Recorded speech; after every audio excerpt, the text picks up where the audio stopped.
everybody. Welcome to Scryervision Session 0. We are very excited to have you with us tonight, and I would like to introduce our wonderful cast of players and the characters that they'll be playing, who you'll be getting to know a little bit better throughout the course of the evening.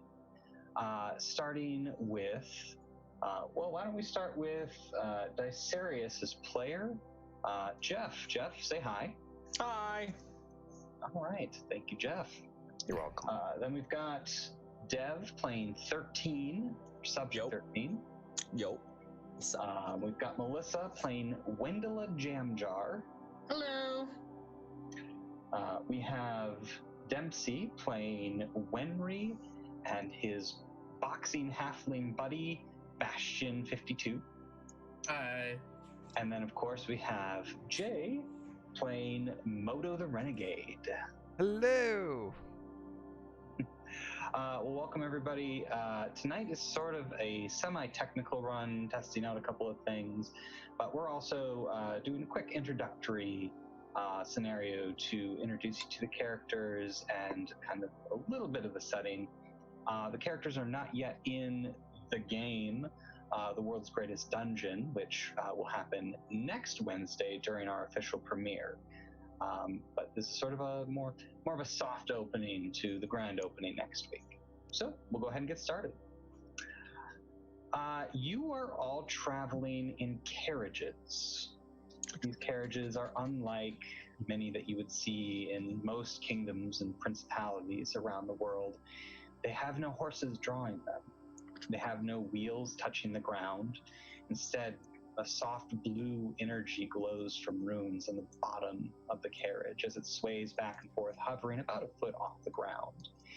Held aloft, it is directed by a human driver sitting atop the carriage. Dicerius and 13, you share a carriage as you are friends and companions and are traveling together. You are traveling through the Dios region of the Magisterium.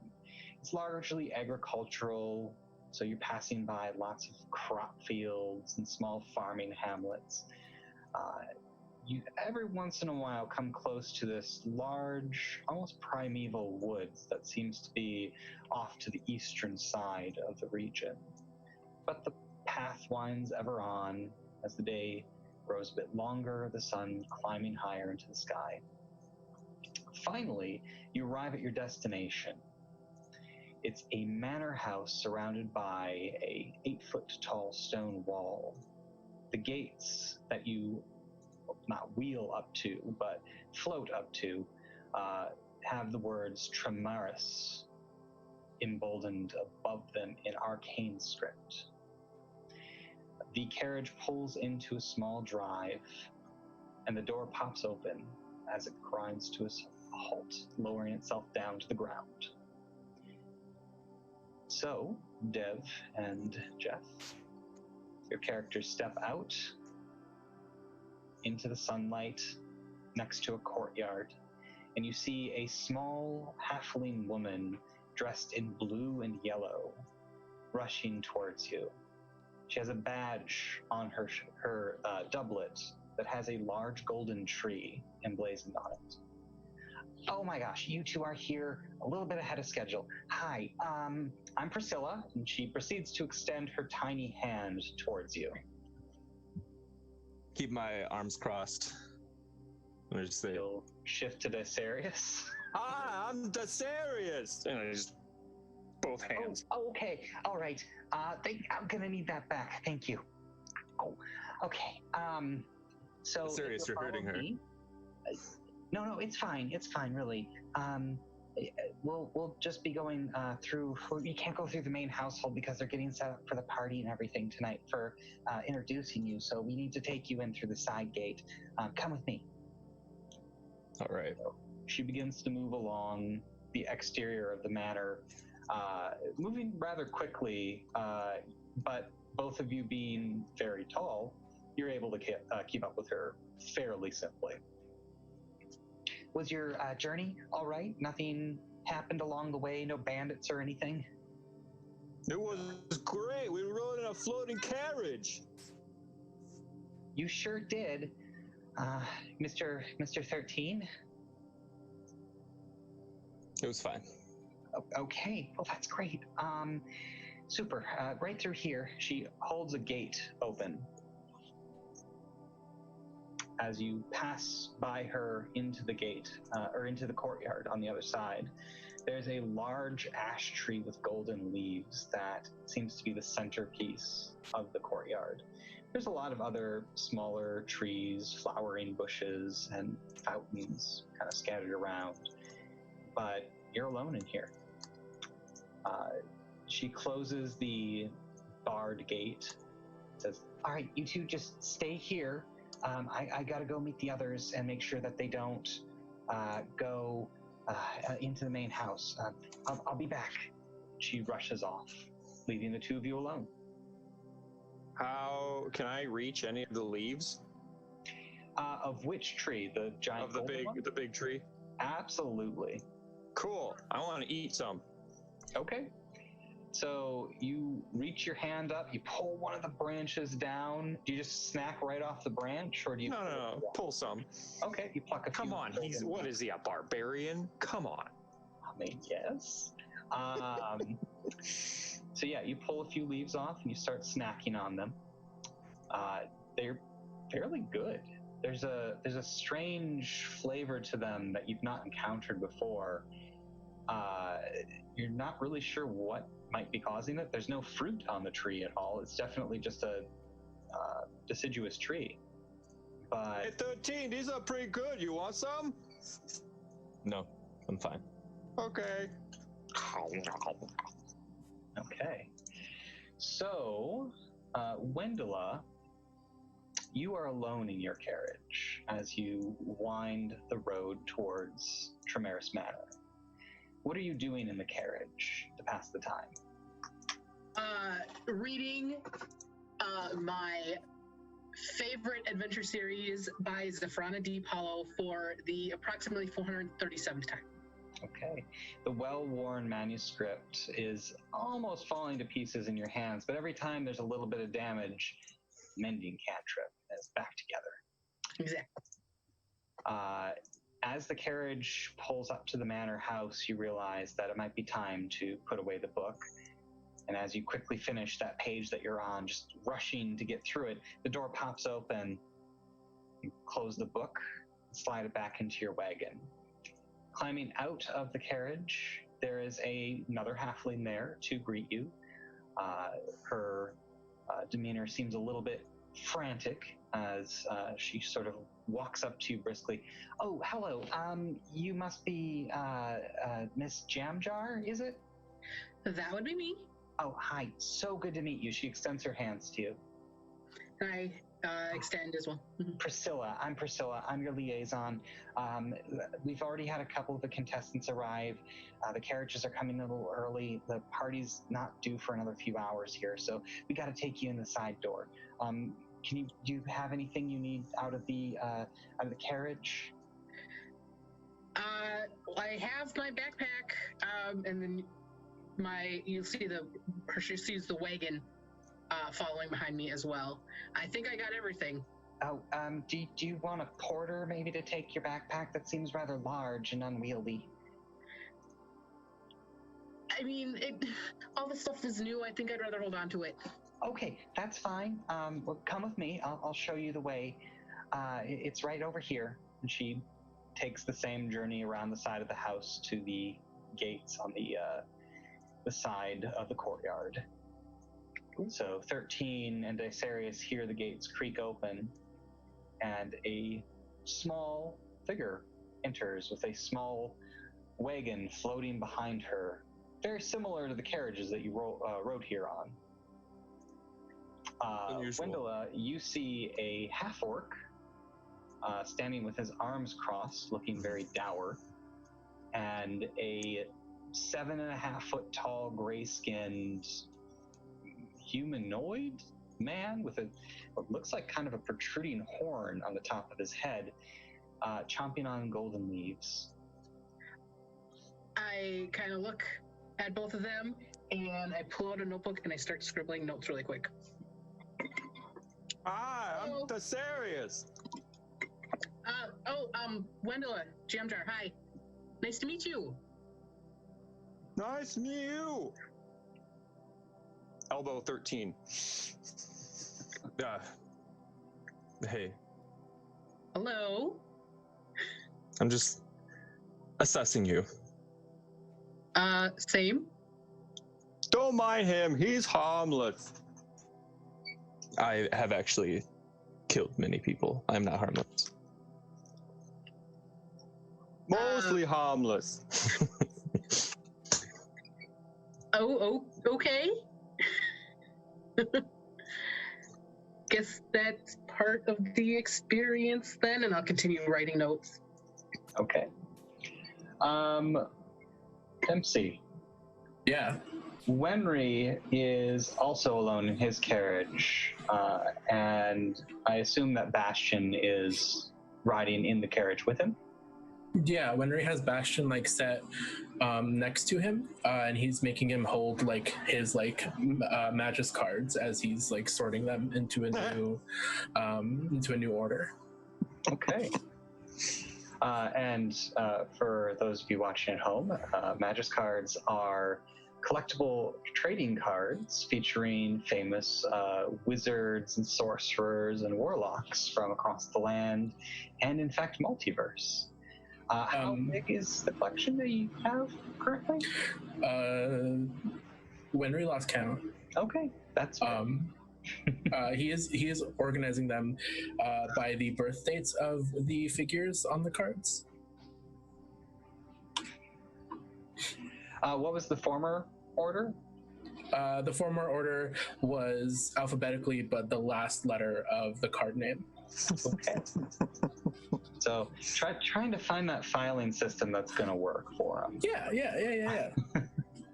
So you're not paying much attention to the countryside that you're kind of winding through, and eventually the carriage kind of halts, and you feel the thud of it setting down and the door popping open. Wenry like flips open his bag of holding, and then just like shovels all of the cards into the bag of holding, without like organizing them or putting them away. He just like shovels them in, and then he like grabs Bastion by the hand and says, "Let's go, come on."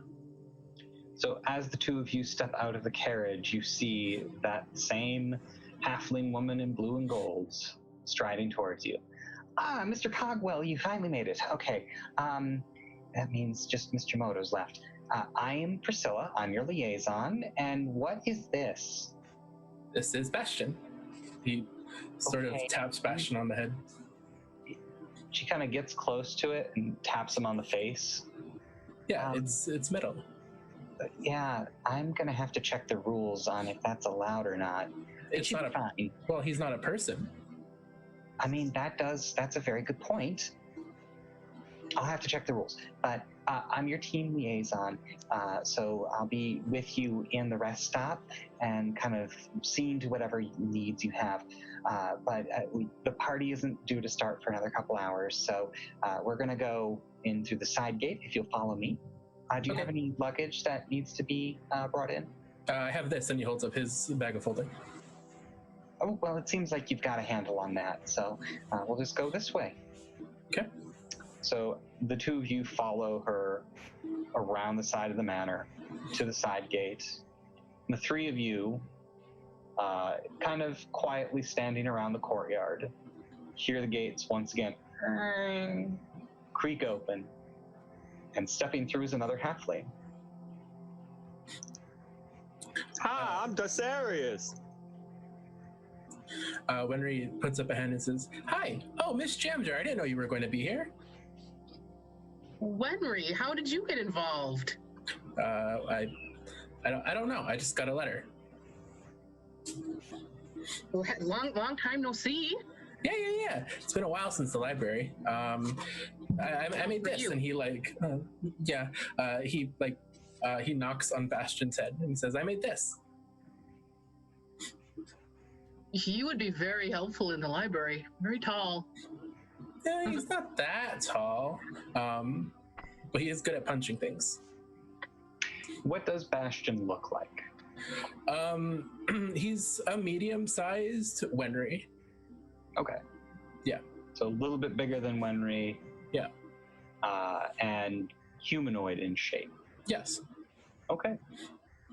And he has like his fingers, his like hands and fingers are wrapped like a boxer. Even though they don't need to be. It's to soften his punches rather than make them harder, because metal versus cloth. Just a little bit of padding. Yeah. The least amount you could possibly have. Yeah. All right. And Dev 13 continues to glower. Yeah. Okay. Asterius is like, wow, that thing's really neat. He's looking it all over. Really Thanks. excited to look at a robot. Thanks. You can look at him all you want. And he goes and sits by Wendela and says, "That one over there." He points to 13. He isn't too talkative, is he? No, not at all. But you will have to tell me a little bit more about your friend here, because I need notes. Oh yeah. I will, of course. But I think another one's coming. And in fact, there was another one coming. Jay. Yes. Moto is in his carriage, winding through the countryside. What's he doing to pass the time?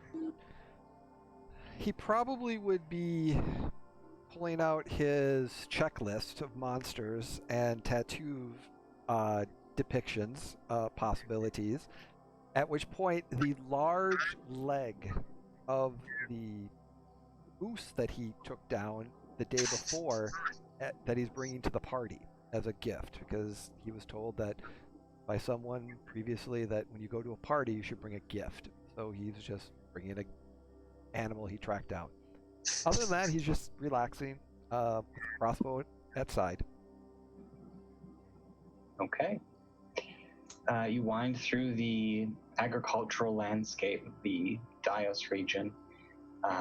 This is a very bright, beautiful, sunny day, and you arrive at the gates of Tremaris Manor.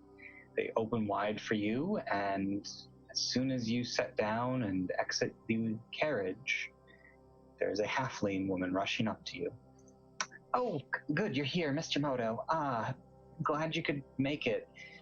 How well preserved and butchered is that meat that you're bringing? Pretty butchered well and preserved relatively well, so it would, yeah. She kind of gives that an odd look. The contestants are arriving early, which is good because we need time to get you all ready for the party. Everybody else is waiting. Why don't you come with me and we'll get you situated. Oh, I'm Priscilla, by the way. I told party gift is here. He kind of looks at her for a second, like if she can lift it or not. Is that for me? It's for party. You want me to bring it in? No. Instead, you, there, come here. And she points to one of the valets that's currently bringing in some other, it looks like a giant bushel of potatoes. Take that and bring it into the kitchens. Let them know it is a special gift from Mr. Moto. You see that she has a little bit of authority with the serving staff here. He drops the bushel of potatoes, grabs the giant moose leg that's a little unwieldy for this probably 14-year-old human boy, and he quickly dashes inside, almost knocking over another servant with potatoes. So, tonight is party, not battle. Right. No, we don't need to fight tonight. You got to save that because you're gonna need that energy where you're going. I have to make nice, right? Yes, you have to behave yourself. I've heard about you. You can be a little rough. I can be nice. Can you? I will try to smile. Oh, don't do that. Don't do that. I'm thinking, seem very serious, like you're gonna win this. Okay? Okay. All right. Thank good. you. Come with me. I'll show you to the rest of the group. So she leads you around the side of the manor and opens up the iron gate and motions for you to step inside, following you in this time. Inside, you see 2 halflings, a half-orc, and you're not really sure what the other one is, but he's very tall. And has a handful of leaves. The branch that you have been eating those off of is almost stripped bare at this point. Fortunately, there's more that are low-hanging, and you're starting to notice... Actually, give me a perception test, Jeff. Let's see. First roll of the game here.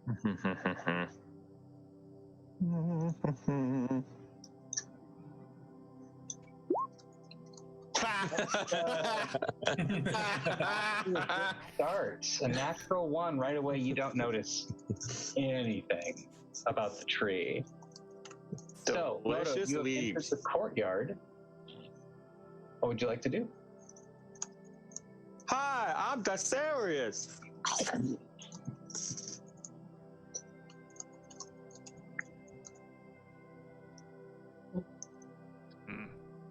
Don't I know you? Yeah, I'm Dasarius. We know each other for a long time, 13. No, not you. Oh, The lizard. 13, right? Yeah. Modo, I remember you. We had fun. I suppose, if you want to call that fun. You're a good challenger. 13, how you know him? Just past history, you know. We're good. No issues.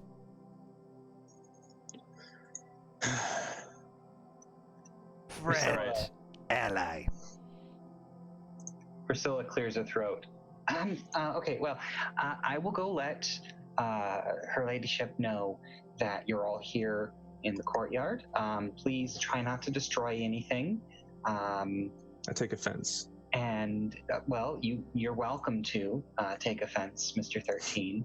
But I know, I've read your files, and I know that you're going to be fantastic competitors. But this is the Archmagister's residence, and we need to be very careful and on our best behavior, right? I just want to just stare at her menacingly and do an intimidation check. Go ahead with an intimidation. Only a 10. A 10? No, she stares back at you with her own intimidation test. A nod. It's a 7, so you're not intimidated either. She sees what you're trying to do, though. I admire the attempts. I'm gonna go let them know that you're here. Like I said, don't break anything. Okay? She heads inside the house. Wenry gets up and he walks over to Moto and sticks a hand out and says, "Nice to meet you, Wenry Cogwell." Good meet you too, Cogwell. Modo. They call me Renegade. Nice to meet you, Moto. I admire. You make things? Wenry taps Bastion and says, "Yeah." Modo pulls his crossbow out. Maker of things made this. I killed him and took it as trophy. Can I look at it? Are you going to use it? I want to see how it works. Maybe another time. I don't know you well enough just yet. But maybe another time. Okay. And he goes, it was nice to meet you. And he goes and sits back by Wendella. Well, Wendella is not actually there anymore because she has 100% done a full circle around Moto because I don't think she's ever seen lizard folk before. And is fiercely writing notes. Hi, I'm Wendella. And writing notes. Modo. They call me Renegade. Very nice to meet you too. And you... You said Wendelin. Wendella. Wendella. Okay. Are you... You write book information?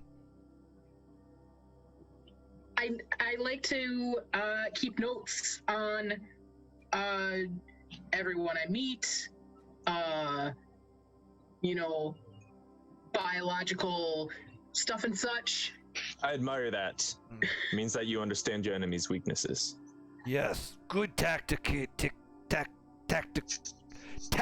mind. Yes, good. You be good. Good for team. Yes. I'm mostly okay. Yes. Want to look over at Ironhide. Smiles just a little bit. Just shows that wood.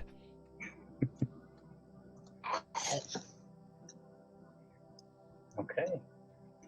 It's about 5 minutes before anybody re-enters the courtyard, and it's not Priscilla, and it is not her ladyship. Instead, you hear two bickering voices kind of arguing with each other as they step through the doors into the courtyard. There's a dwarven man who also is dressed in blue but trimmed with gold, wearing several gems banded into his beard that goes almost all the way down to his belt. The woman some of you do recognize as Justina, the right hand of the Archmagister, who recruited some of you into the game. And they're having a very heated conversation. The dwarf is arguing that they need to tell Ophelia, and Elf is saying, no, we do not. We have all the resources we need right here.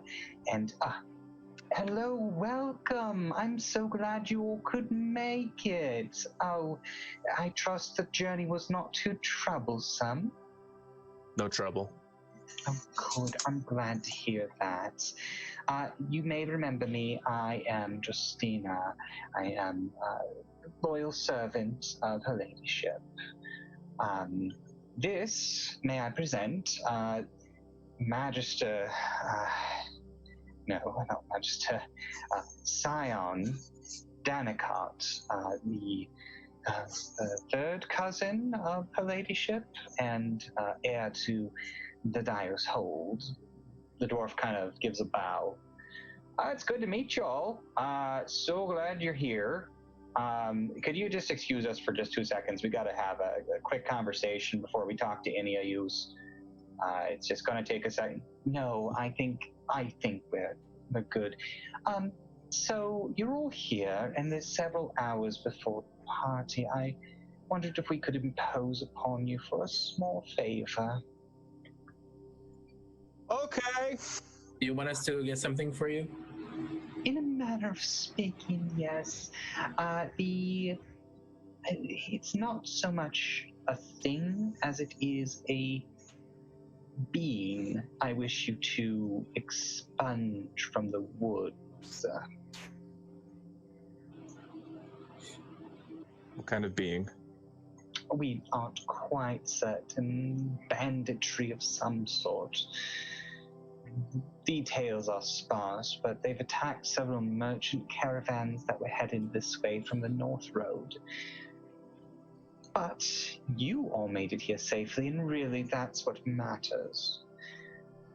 Danicot here thinks we should send out the local guard, but I think this is a perfect opportunity for all of you to prove your mettle and to show all of these high and mighty muckety mucks exactly what you're made of.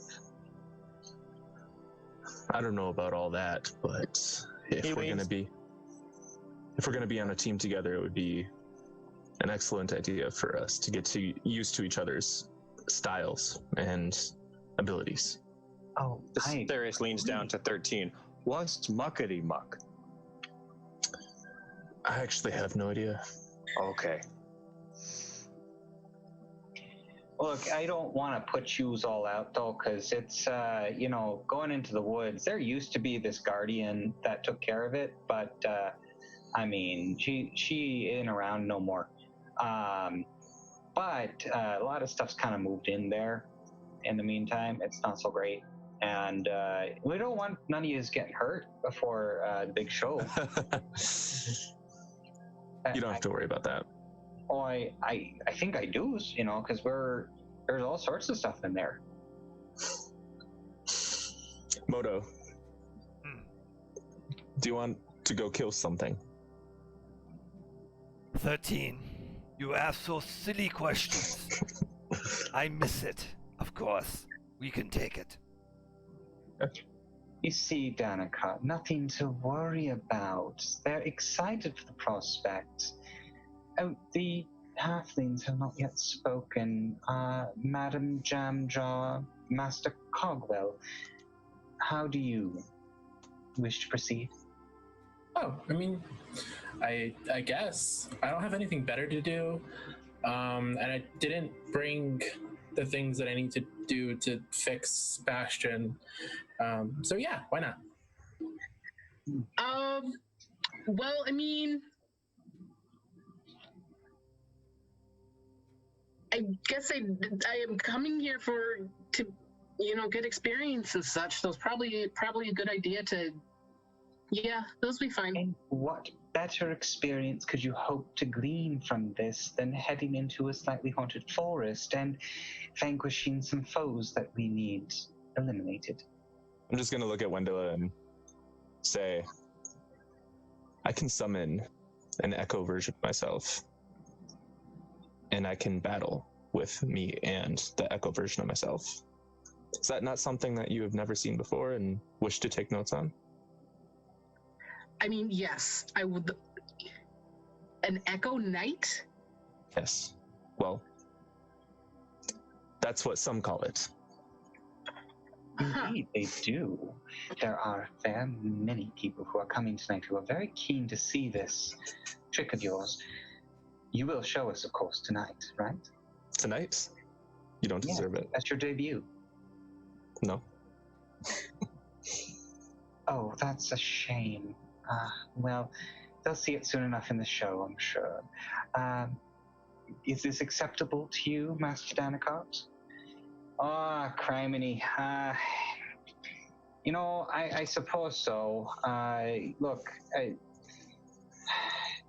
Ophelia's gonna need you all to be dressed and cleaned and everything in about 3 hours. So if you could just be there in time for that, back here by then, I mean to say, I appreciate it, because she's gonna come after us if this goes sideways. I don't want to go into the game. I don't. But hey, you're all gonna do great. I think you're just fantastic peoples.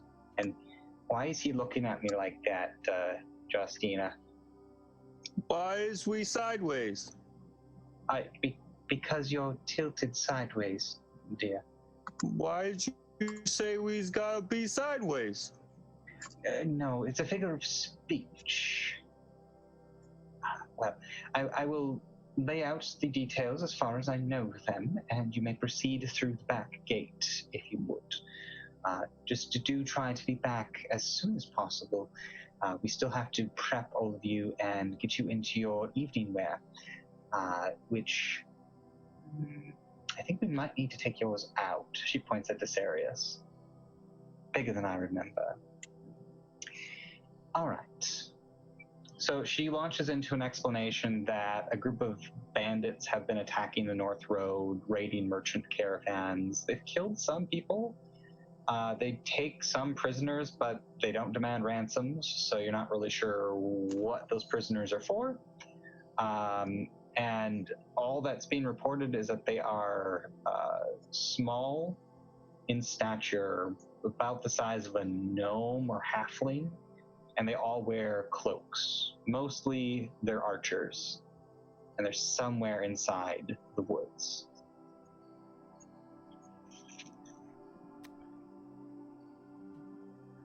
So, do I have any info in terms of the wood or anything in my lovely wagon? You do. A brief moment of research. She's kind of talking and laying out the mission. You are able to find out that this woods was actually a battle site during the war with the Republic. An enemy invader that came from the north, and the Magisterium was able to push back largely due in part to the fact that guerrilla fighters made this woods their base and would strike out from it on raids and disrupt supply lines and assassinate key figures. They had some sort of base of operations that was hard to find in the woods, but you don't have a map of where that might be, and that was about 100 years ago. So.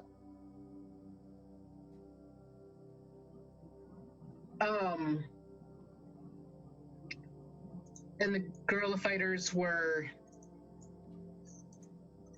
a mix of folks or gnomes and halflings? They were elves and humans and halflings and dwarves and all the other races of the Magisterium. There were halflings and gnomes amongst them, but not exclusively them. In fact, you find a footnote that one of the leaders of this resistance movement was actually one of the Tremaris scions, a former heir to the Magisterium hold here. So, yeah, you've got a little bit of information. The woods have kind of been left to their own devices for a long time, but something within them has kind of prevented bad things from growing up there and attacking outwards. That seems to have changed recently. Was there any note on what used to protect the forest? Nope. I got an idea. Let's go on the North Road and try to get kidnapped. I would rather not be kidnapped. How else we gonna find them? I don't think that they're gonna be able to kidnap. And he looks up at the three of you. He says, "I don't think they're gonna be able to kidnap the big ones."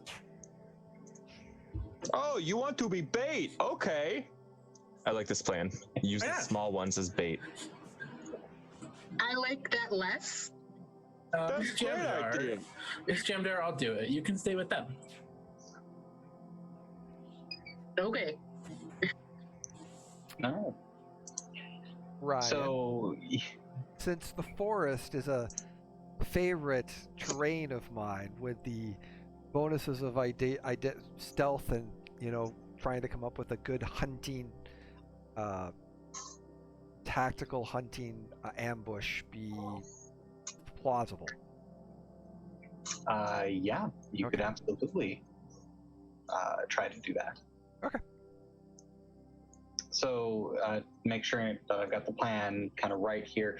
You're going to head up the North Road and dangle Wenry out as bait? Okay. Yes. That seems like a good as plan as any. Mono, yeah, we're hiding in the wood. Are we gonna? Half of us gonna hide in the woods, and while he's just walking down the road? Well, they have those carriages. Ah. We could borrow one. Oh yeah, you can borrow as many as you need. We don't really need all this many of them, and I mean they're just here to take you back to the cities after you're done with this now. So I sure do appreciate this. As the guards, I feel like they wouldn't stand as good a chance as you all will. We need 2 carriages. No. I 2 think carriages? Moto's like, who travels with me travels fast in the woods. 1 carriage. Well, okay, 1 carriage. And anything else there you needing? Because we got more some leaves for Dicerius or else. We will do nothing. Those are real tasty leaves. Oh, you've been eating those? Oh yeah, they're real good. You want some?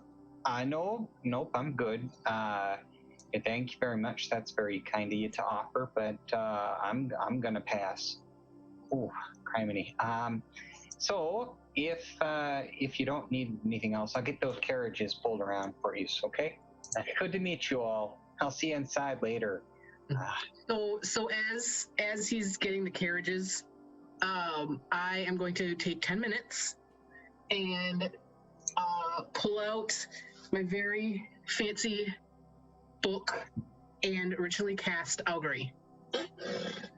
The one that opens up. Interesting. Wheel, row, or something. Yeah, wheel, woe, both, or Wheeler, woe. nothing for results that aren't especially good or bad. And it's the book that opens up into like a Ouija board. And as I cast a spell, I'm kind of doing it around to try to figure out if this plan seems, if it's got good or bad omens attached to it. Okay. So you... Give me a percentile roll.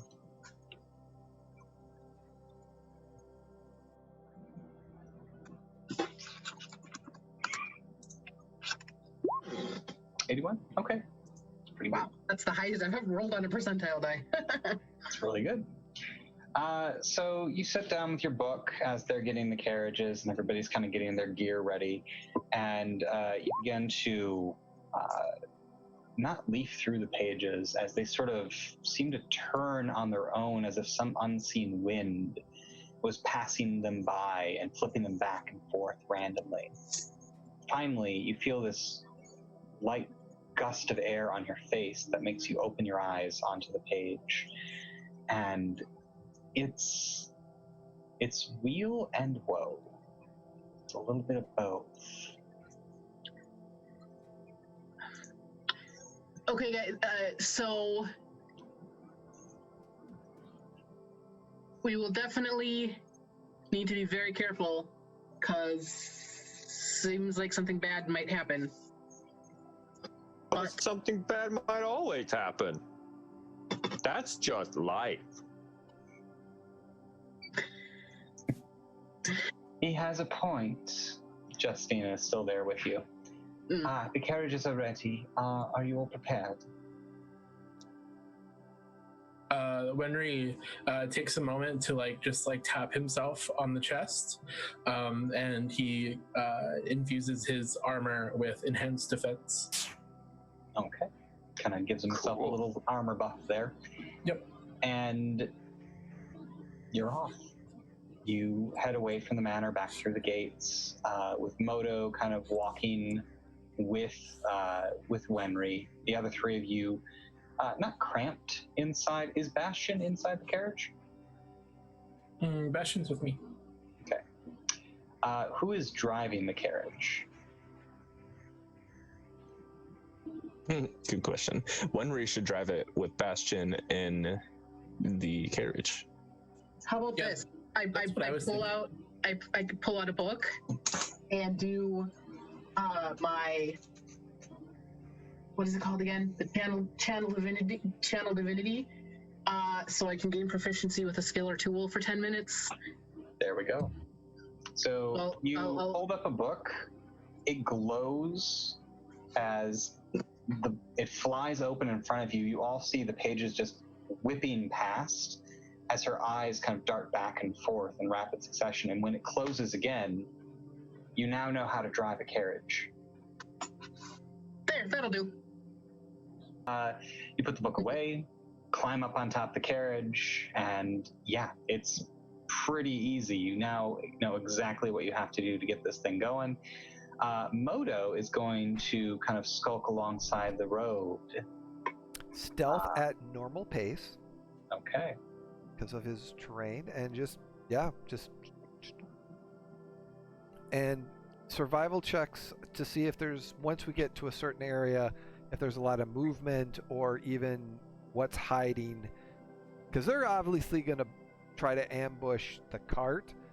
So ambushing the ambushers, if they're in the trees or if they're below, and trying to figure out how to maybe pick some off on the way if we find any. All right. Give me a stealth test. Of course. All right, here we go. Let's see. It can't be any worse than Jeff's perception test. Oh, Oh, But it can be the same as. anymore. Really? Do you have advantage because favored terrain, though? No, it No, doubles your no. proficiency. It just doubles my proficiency. Well, that's unfortunate. Hero- So yeah, Wow, we're starting kind off of- really well. fumbling through the underbrush, and the group kind of on top or inside or outside of the carriage can definitely see Moto moving through the woods. Moto, you think you are perfectly hidden. Mm-hmm. New woods. As I'm on the top of the cart driving it, I'll yell out to Moto. Do you need some assistance with hiding? Moto stops, looking around. Do you mean? Shh. I'm quiet. Hi, Moto!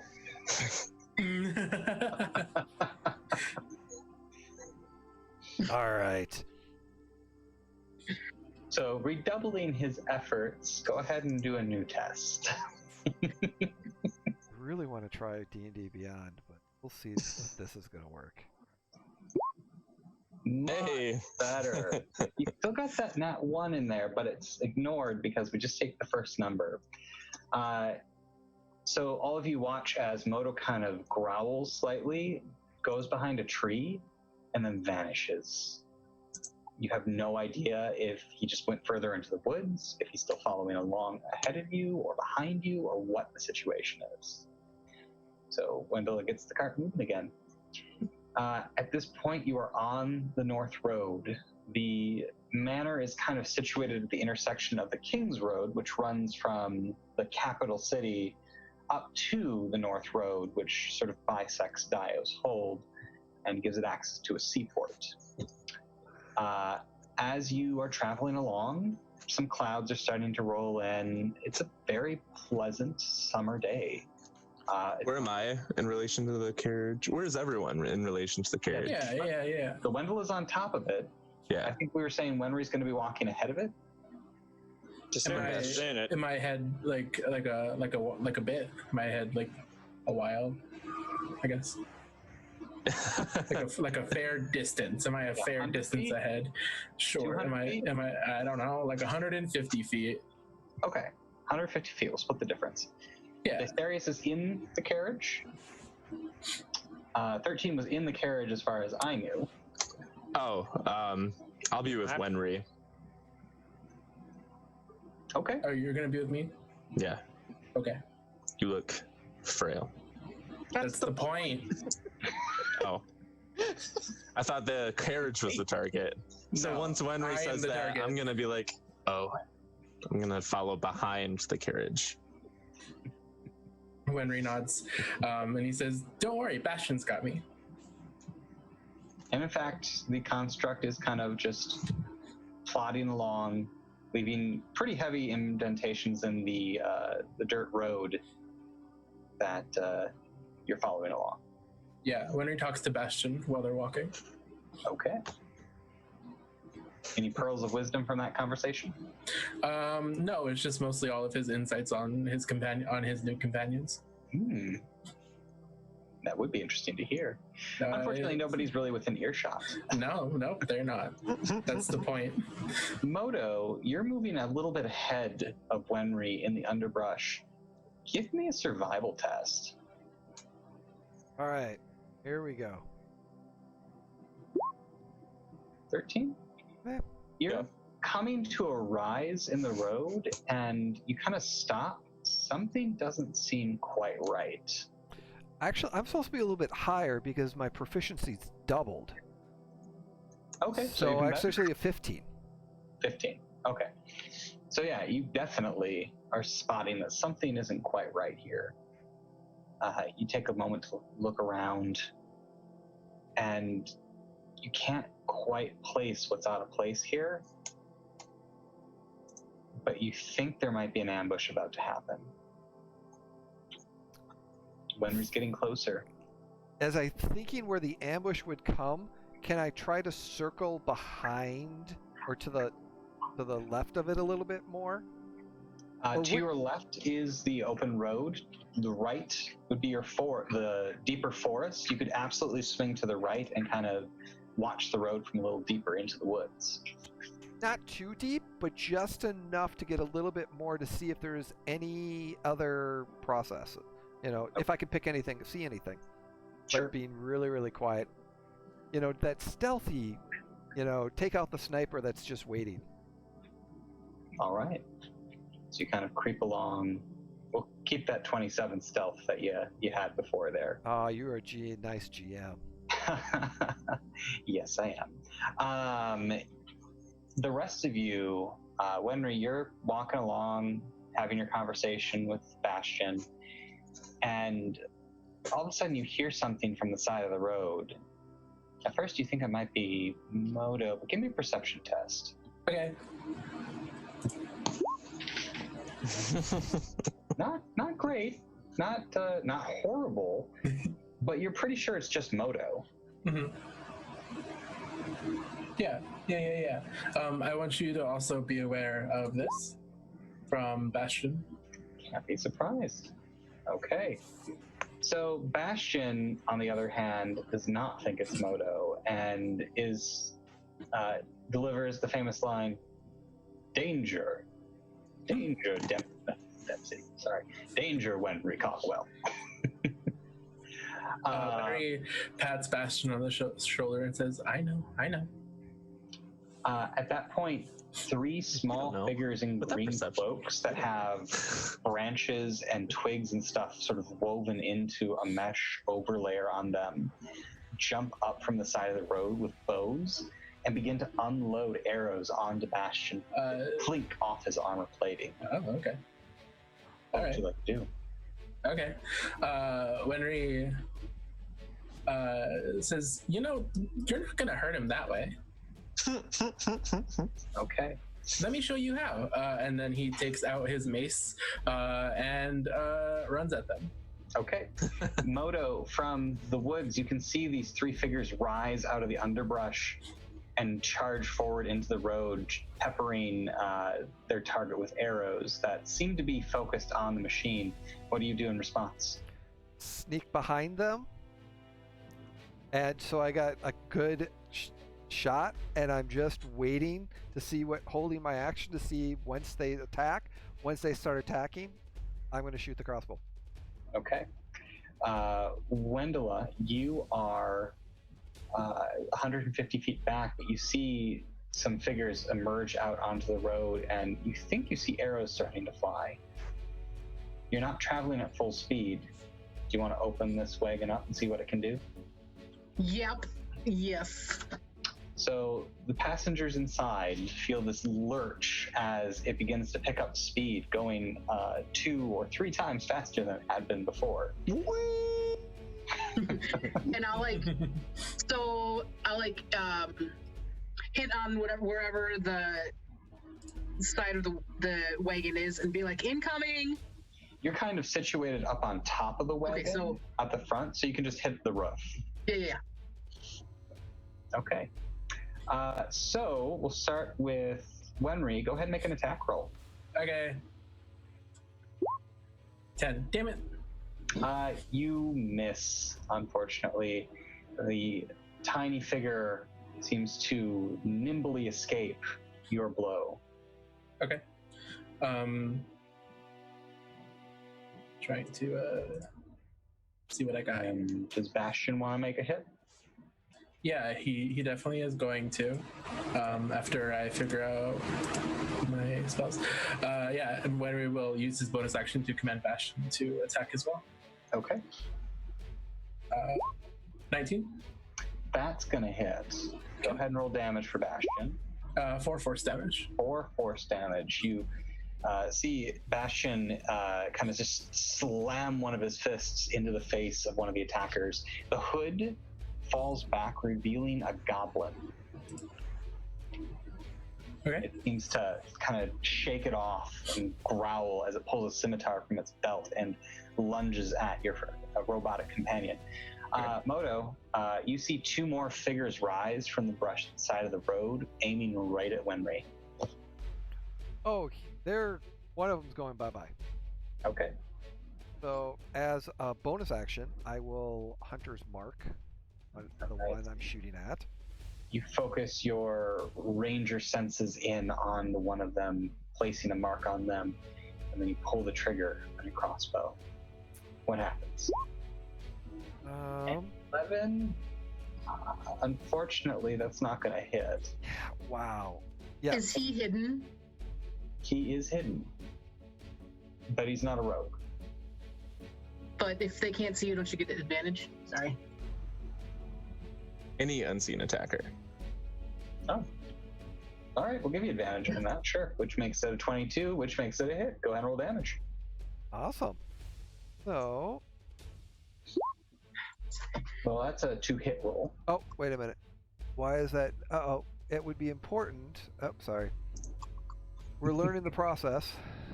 So I need to hit that button. There we go. Then, 6 piercing damage. And then it's Plus an additional 1d6 from your hunter's mark. 4 more. 4 more. So a total of 10 damage.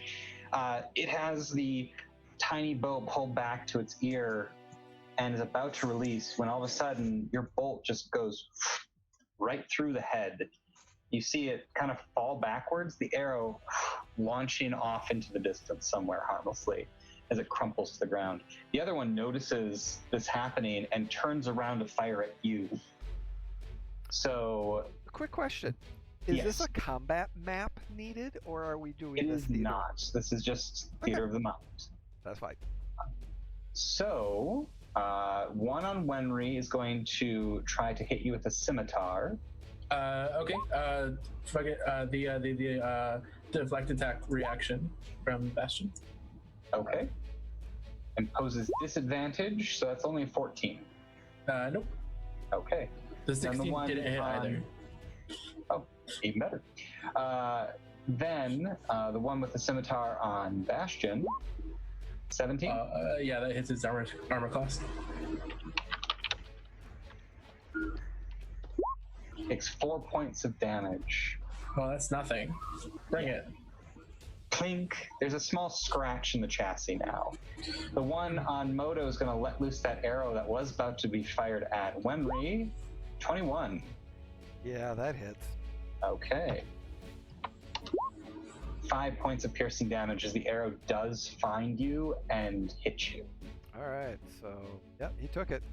Okay. Then, Wendela, you've picked up enough speed. You are about to barrel right into one of them. Just go ahead and give me a d20 roll. I will do that.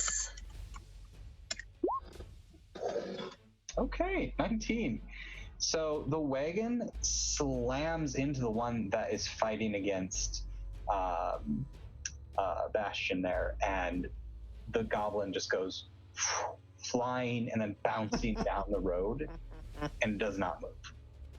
You pull the wagon to a stop and pop the door open. Desarius and 13, you're able to join the melee. Desarius can go first. Jump out. Okay. It was a wild ride. Whee! What do I see? So there is a goblin on the side of the road, kind of in the brush, firing arrows into the woods, but at what you cannot see. There is the one way down there that is not moving, and then there is one attacking Wenry. Didn't one of them get a crossbow bolt through the head? That one is dead. So there were four. Yeah. There were 4 total. Yep. Okay. The one that's shooting off in. The one that's attacking Wenry. Okay. So Desarius heads over behind that goblin. You have advantage on the strike because you are flanking. Cool. And a reckless attack. Okay. So I already have. So you pull out your great axe. The double 10s. Unfortunately, So none of those. So the late afternoon sun casts a shadow over the goblin as you approach, and it realizes that there's somebody behind him, and he just quickly darts to the side as your axe embeds itself into the compact dirt of the road. It will probably take some time to fill the pothole that you just made. Haha. All right. Grumble, grumble. 13. So how far away are they? The one on the edge of the road is approximately, let's say, 20 feet away. The one that's fighting Wenry is only 10 feet away. All right, I'm gonna go up to the 20-foot one, and I'm gonna attack with my longsword, but I'm gonna do it non-lethally. I just want to knock him out. Okay. Yeah. How's a 17? 17 absolutely hits, and enough non-lethal damage there. You just take the pommel of the sword and thunk over the top of the head. The arrow that he was about to knock just harmlessly falls to the ground as he just faints and collapses at your feet. As a bonus action, I'm going to summon my Echo next to the 15 feet away, but then I'm going to move it with my free action up to the next closest goblin. Okay. Which is the only other one remaining, which was fighting Wenry, but just dodged Asarius' attack. Suddenly finds this shadowy form of humanoid towering over him. Are you taking notes, Wendella? Obviously. I put my foot on the goblin I just knocked out, and then that's the end of my turn. Okay. So, Wendella, what would you like to do from the top of the wagon? It stops now? Yes. Okay, cool. There's only one left? Only the one left. I am going to...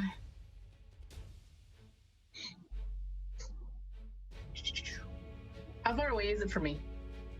It is almost directly underneath you. It's kind of backed up against the carriage as all these attackers move in around him. Okay, I'm going to kind of jump down and pull out my mace, which looks like a flayed open book.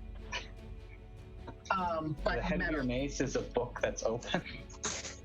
Yes, but it's like all the way, so it's like one of those like Christmas decorations. That's just like this. Okay. Yeah. That's awesome. Tough to clean, but that's awesome. Okay.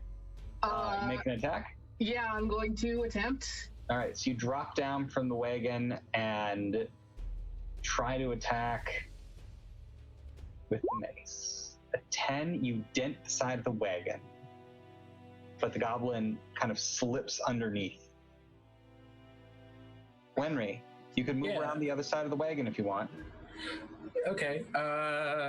What if I Thorn whip this boy? You can just see his little goblin feet heading back to the forest underneath the wagon. Yeah, I'll do that. Try to make that shot with the thorn whip if you want. Yeah, I'm gonna do that. Go for it. 16. Easy enough. Even with the additional cover, the whip extend. How does it look like when you cast Thorn Whip? Yeah, so Wenry has these gauntlets, like these bracers on his wrists that he has tools inside of, and one of them is a length of barbed wire that shoots out and wraps itself around people when he uses Thorn Whip. Okay. So the barbed wire wraps around the foot and drags it back towards the carriage. The goblin knocks his head on the carriage. The piercing damage is nominal, but he does get knocked out by the sudden impact. So you now have 2 unconscious goblins and are out of combat. As far as you can tell, there's no other goblins in the woods. I'm gonna leave my echo up as I grab my goblin, walk over to the one that Wenry just knocked out, grab him. So I have put my sword away first and then just have 2 goblins in my hands. And then I'm going to throw them in the carriage. Okay. So you... Perhaps we should tie them up first in case they come to. Yeah. Okay, you take a length of rope and manage to secure them. Moto, there's no movement out in the woods. I'm gonna search around to see how many foot tracks or if there's any heavy traffic or anything else like that in the area, and then Okay. how long and stuff like that that's been there. All right, go ahead and give me a survival test to see if you can track something here. I get +2 on this. You do? Yes. And 15 plus 2 is 17, so you do pretty well. There is a fair bit of tracks, especially now that you know you're looking for goblins. There's a lot of goblin tracks around here. This seems to be one of their ambush sites. A lot of them are old. You think it's just these 4 that you fought that you've encountered and that have made recent tracks. Okay, so is there a particular direction that these tracks came from? And based on that, there's probably more here. There are definitely more than just 4 goblins worth of tracks here. This may have just been an assault of opportunity. They were just going to try to nab Wenry and the bot and abscond with them, but you easily identify a trail. Okay. As I get up, I'm like, more goblins. Oh, sorry. More goblins in the area. Their trail leads that way. I'm gonna take some water and splash it on the face of the goblins. Try and wake them up. Yeah. Okay. Slowly they kind of come around. I'm just kind of sitting there, like across from them in the carriage. If there's like 2 sides, and I'm just gonna put my hands between my. They try to get the ropes up to their mouths to kind of gnaw at it, and they can't. You tied them up very well. Hello. Do you speak common? Yes. Yes, I speak common. Well, you see that you have made a grave error, correct? So it would seem, yes. I don't suppose you could be persuaded to let us go. Why would I? I could give you lots of riches. I am content. I could give you whatever you want. Just let us live, please. Tell me, how many more of there are you? It depends. Did our friends survive? The third one of you? Yes. No. Oh dear, no, that is unfortunate. That was the boss's nephew. Oh, so you get to return back home to tell your boss that you let his nephew die. Oh no, we're not going home now. You're going to kill us before we get out of this carriage. There's no need. There's no need for that. If you say so, Master, yes, I agree, but... Do not call me Master. If you say so, Mister. Just call me 13. Now. Isn't 13 a number? Yes, it's a number, but he wants to be called it. Just let him be. Yes, Mr. 13. No, just 13. Okay. Now, if you can just do me the favor of explaining why, or are you the sole people attacking carriages in this forest? Are you the only creatures who have a vested interest in that sort of thing? Yes, we are. I believe the only ones operating in this area at the moment. I'm just gonna poke my head out. I'm gonna like. As he says that, because I feel like I'm there. I'm going to say, I suggest you tell us the truth. And have suggestion. Do you want to cast that on the one that just spoke or the one that's being quiet?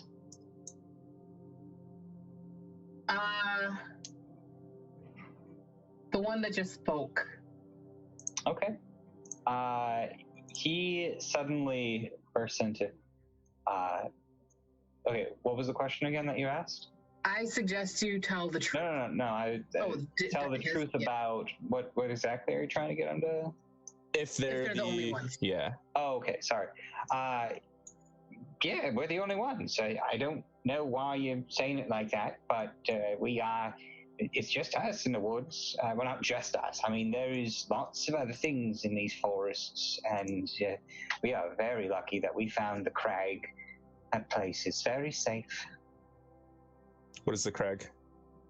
You see the one that was being quiet kind of headbutt the other one. Ow! What did I say? You said stuff he's not supposed to say. I told him about the crag. What did I do that for? There's no such place as the crag. We already heard you, right? No, we didn't. So the only threats to passersby in this forest and this area is you and your kinds. No, not threats. We're not a threat. Do we look like threats? We're tied up. How can we be a threat? Attempted to kidnap one of our people. Well, yes, he looked very tasty. I look tasty? That is a threat if you wish to eat. Well, no. Others. No. You said are a threat. We were a threat. There's a difference. Who else Are the is rest? a threat? Yeah. Go ahead. Who else is a threat in this forest? Well, there's a number of owl bears and other. Owl bears are no concern of ours. Oh, yeah, Actually, they're a big concern. Are they? I do not want to encounter an owlbear. Wolves, entraws, other creatures. I'm just gonna poke my head out and be like, forest things. I'm just gonna poke my head out and be like, Moto, there's owlbears. Yes. On the list. Yes. I can tell you where to find an owl bear if you let us go. Wait, Goblin. Yes. He has a name. Ask him his name. Yes, my name is Vergra. Okay? I won't remember that. Call me Verg. I won't remember that. I just want to ask you, which way should we not go if we don't want to go to the crag? See the gears kind of turning in his head for a second? Which way do you not want to go if you don't want to go to Craig? I'm picturing Dicerius having heard this and his his wheels are turning too. I don't understand the question. So Yes? you can't return to the crag, or else you will die. I mean, they're going to kill us if we go back. We don't want to die. Do you want to just come back with us? We can't take them to the party. Look at them. They don't have evening wear. But they could make them evening wear. Are you guests of the Magister? Yes. Oh, no. We're going to be on World's Greatest Dungeon. I don't know what that is, but good luck to you. Well, you're coming back with us, no matter what. We'd appreciate it if you didn't. Just kill us now. It'd be merciful. We will claim that you are our friends. That would be a lie. That no harm should come to you. 13, that would be a lie. Well, there's no point in killing them right now. We could just let them go. They have no purpose in life anymore. Let us go. We'll find a quiet farm to settle down on, and we'll raise turnips. It'd be great. Yeah, that's really good. They'll grow turnips. Turnips. Are you content with this life? Hey, since now you don't care about the crag, will you tell us where it is? Make a persuasion test. You have advantage on this roll.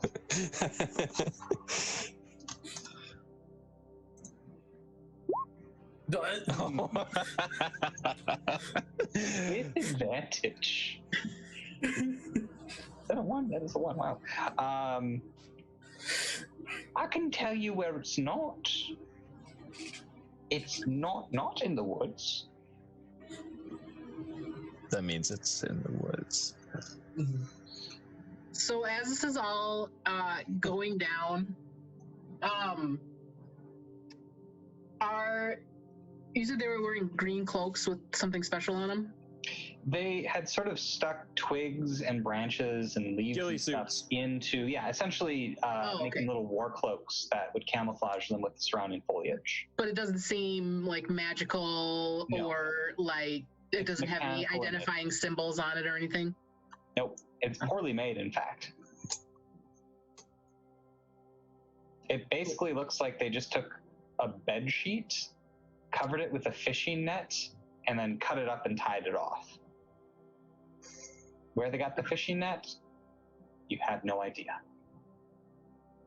Well, I think Moto could just track us back to the crag, or I guess whatever it's called. Yeah. Numbers. How many? Well, there's the boss, and then what did we have at last count? Well, if you take away the two that just got killed today, and then the twos of us, you're looking at about 24. Easy. Well, I think that I'm content. Is everyone else content? I'm content. You could just let us walk on down the road, and everything will be fine. Tell you what, make you a deal. I'll draw you a map to the crag. It'll avoid all the traps and pitfalls that we've got set up in the forest. If you just let us go. I'll take that deal. It's a good deal. It's an acceptable deal. One condition in this too. Uh-oh. You do not warn your place. We're not going back there. No way. We're getting as far away from here as we can. If you do, I will hunt you down as prey. Oh, no, we don't want that, do we? No. So No. I'm going to untie, since I'm very familiar with my knots. I'm going to untie one of them. Thank you, Mr. 13. That's so kind of you. Yeah, what about me? Draw the map first, and then I'll let your friend go with you. I mean, you could just let me go. Are you the one that offered to draw a map? I am, yes. Oh, I tie that one back up, and then I untie the other. You got tied back up. I draw the map for you, sir, right away. I just need some parchment, or do you prefer dirt? Thessarius, did you bring your crayons? No. Wenry reaches into his bag and pulls out parchment and a piece of charcoal to draw with. Oh, excellent. This will do nice. This is so much better than what I usually have to work with. Begins kind of sketching landmarks. There's a creek that seems to run through the forest and a waterfall. He marks that there's a cave behind the waterfall, but to kind of be quiet in that area because there's some owl bears living there. And then the crag seems to be a little bit of ways from that. And he explains that it's a canyon system that if you didn't know it was there, you could easily walk off the edge of the forest and fall 20 to 40 feet down into it. So he marks the direct path that you want to take, marks pit traps, all sorts of things that you should watch out for. Now, if that's all to your liking, I could be on my way. I knock him out. I knock out the other one. I untie them, and I just pull them out and toss them on the ground. Okay. Wendell, do you still remember how to drive this carriage? I mean, not as well, but it's not something you forget completely. All right. Should we leave the carriage with them? Does the map they drew, does it take us off the road, essentially? Yes, it does. So we should probably leave the carriage on the road anyway. Yeah, they can use the carriage to go start their new lives together. I won't know how to drive it. doesn't mean they won't try. Wenry Now goes that's up. a movie I want to watch. Wenry goes up to the controls. Wenry goes up to the controls and he uses his magical tinkering for that, so that whenever somebody touches the controls, it says, "Nice try, but if you take this carriage, I'll come kill you." Oh my gosh. Okay. You're able to easily do that with magical tinkering. So Yes. we're not aware that's happening, but I just want to say that 13 really just wanted to leave the carriage for them so that they could start their new lives. he was really just like believing in them and the next step in their life. Well, maybe they'll be able to buy start a some new life. turnips from those guys. And then he goes and he taps the clothing of another one, and he makes it smell like sewage. Okay.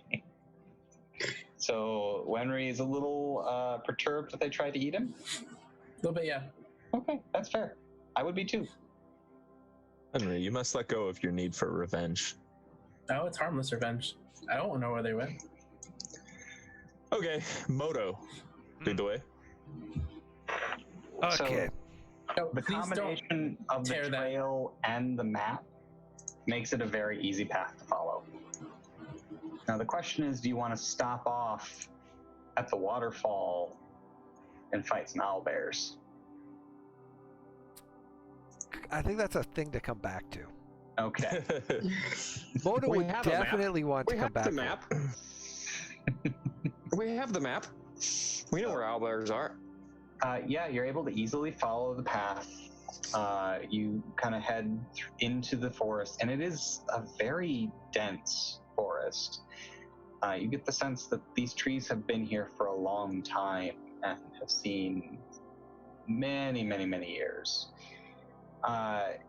Nobody seems to be managing the forest, as there are logs that have fallen over and large brambles that you have to pass through, but the goblins have cut some sort of path that they can fit through, and you're able to kind of make your way, though it is a little tougher for the larger members of your party.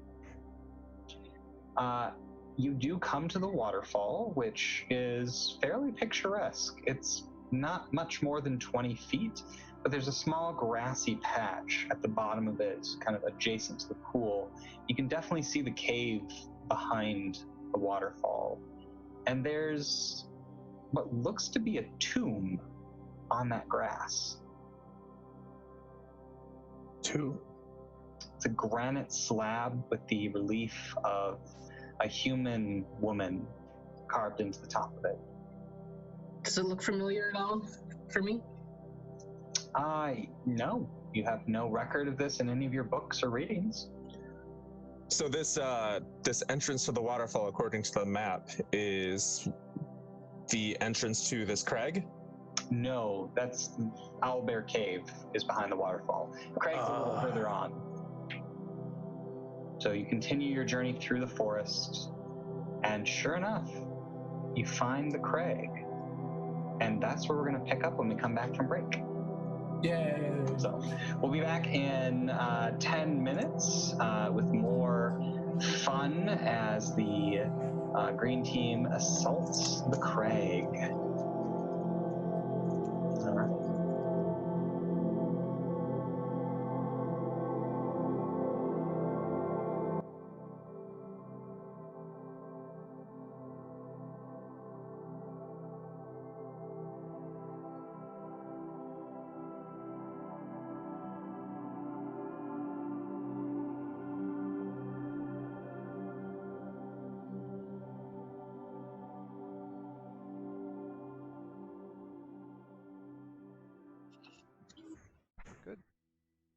Good. All right.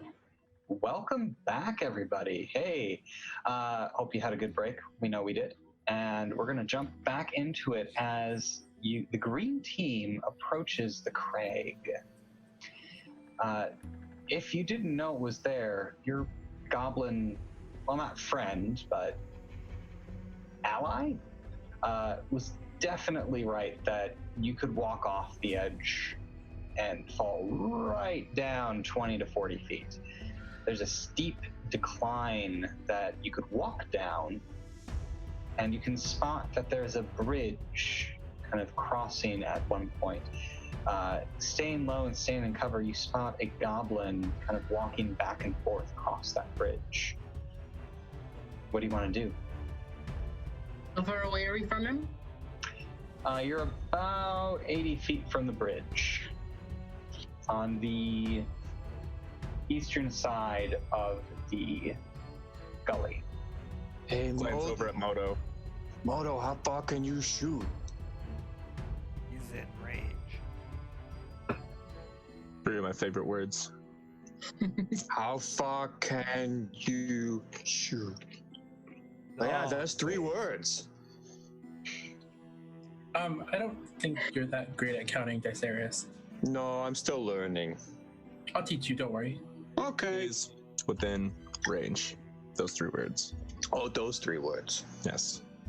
Komodo will move stealthily to within good range and a position where if the goblin kind of walks close to a tree, timing the shot.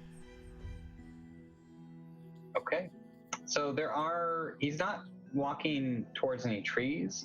The bridge is about 35 to 40 feet across a span of the chasm, and he's just kind of going from one side of it to the other, almost as a sentry, looking out into the forest, and then occasionally looking down into the chasm at something.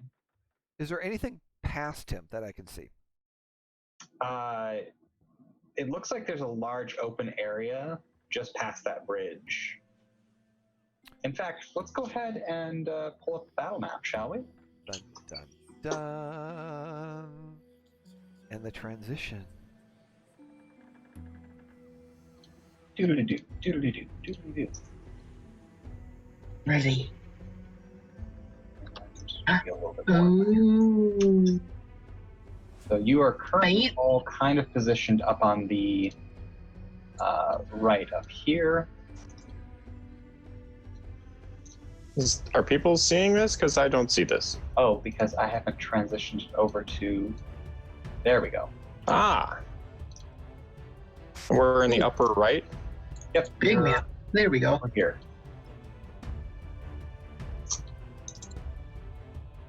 So, the bridge with the goblin kind of walking back and forth on it is down here. These goblin tokens, these goblin chibis are so cute. Thank you. Oh my god. Yes, they are. Okay. Now I understand why they had British accents. As you're kind of watching that goblin go back and forth, you do spot that there are 3 standing by a large rock at the bottom here, and it looks like there's a path that sort of leads down from the other side that they seem to be watching.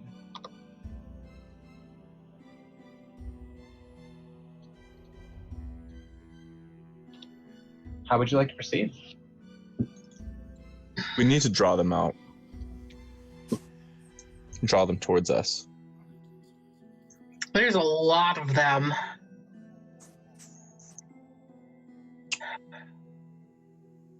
Or they said there's a lot of them. They might have been lying. I glance over at Bastion, then over to Wenry. Wenry, Yes. how good are you at distractions? On a scale of 1 to 27. What do you need? I think we need at least an 11. 11. Okay. Wenry would like to find a large rock. Okay. There are several that you can spot. There's one across the chasm. One that's about the size of like somebody's head, like a small, Oh, you're able like a to... goblin head size. Okay. You find one that's roughly goblin-headed size. Okay, cool. Wenry holds on to it, and he says he's going to use his magical tinkering again and put on it Hey, look over here. And how far away is this one? From Wenry's current position, 70 feet. Okay, so I'm actually going to aim for this one right here, the one in the middle. Okay. And I am going to catapult this rock. I had a feeling that's where this was going. I believe that is a ranged attack roll. It's actually... Double checking. It's actually a save from him. We're definitely giving him disadvantage since can't see it. He doesn't know it's coming. So that's a +2. 14? 14 saves. Okay. So there's this, hey, look over here. Hey, look over here. Hey, look over here. Kind of soaring through the air as the goblins kind of look up and, oh no! Dodge out of the way. As they look up, I tell Dicerius, I look at him and I say, let's go. So the stone lands right there and continues to repeat the phrase. The three goblins kind of poke at it with their scimitars. I'm going to summon my Echo. Okay. And then I want to charge forward. I follow. All right, there's your Echo for you. Thanks. You're welcome. You should have control over it. Let me know if you don't. Okay. I do. So yeah, there's a slight incline at the north end here that you can easily follow down in there. The one on the bridge seems to notice that something's up with the group that's over here.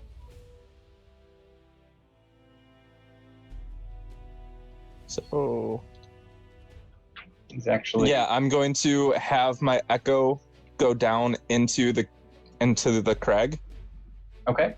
And then I'm going to bonus action teleport to switch places. Okay. So 13 is down in the crag. What other people want to do? How much movement is full movement? If you're taking full. the dash action, it's yeah. double your speed. So you move your full speed and then you move another full speed for the dash. Okay.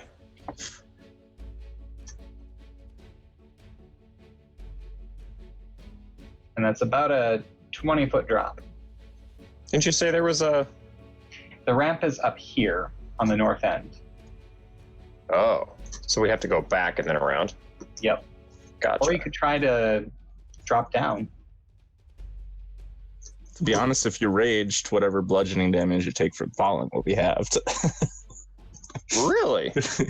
Mm-hmm. Yeah. Unless it's a magical fall.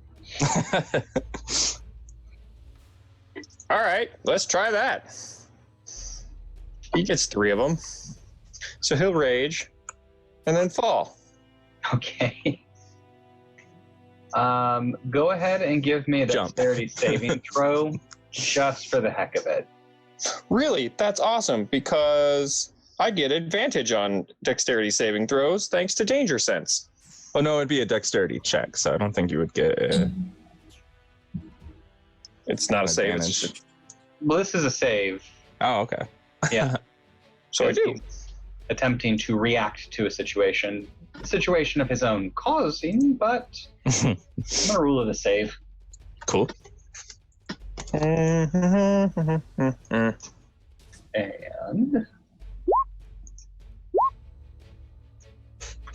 okay. So it doesn't really matter. You make the save either way there. You crash into the ground, and you would normally take some damage, but you do a hero landing. The ground around you, as you hit it, kind of fractures and kind of thrusts up, making a small impact crater from where you landed. Unfortunately, that also makes a little bit of noise.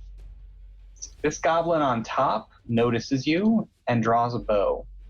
Should we roll initiative now, or? I believe we should. Go ahead Sweet. and roll your initiative. Yeah, I got an 8 because Roll20 loves me so much. Oh, stop complaining. I got less than you. Consistently, though.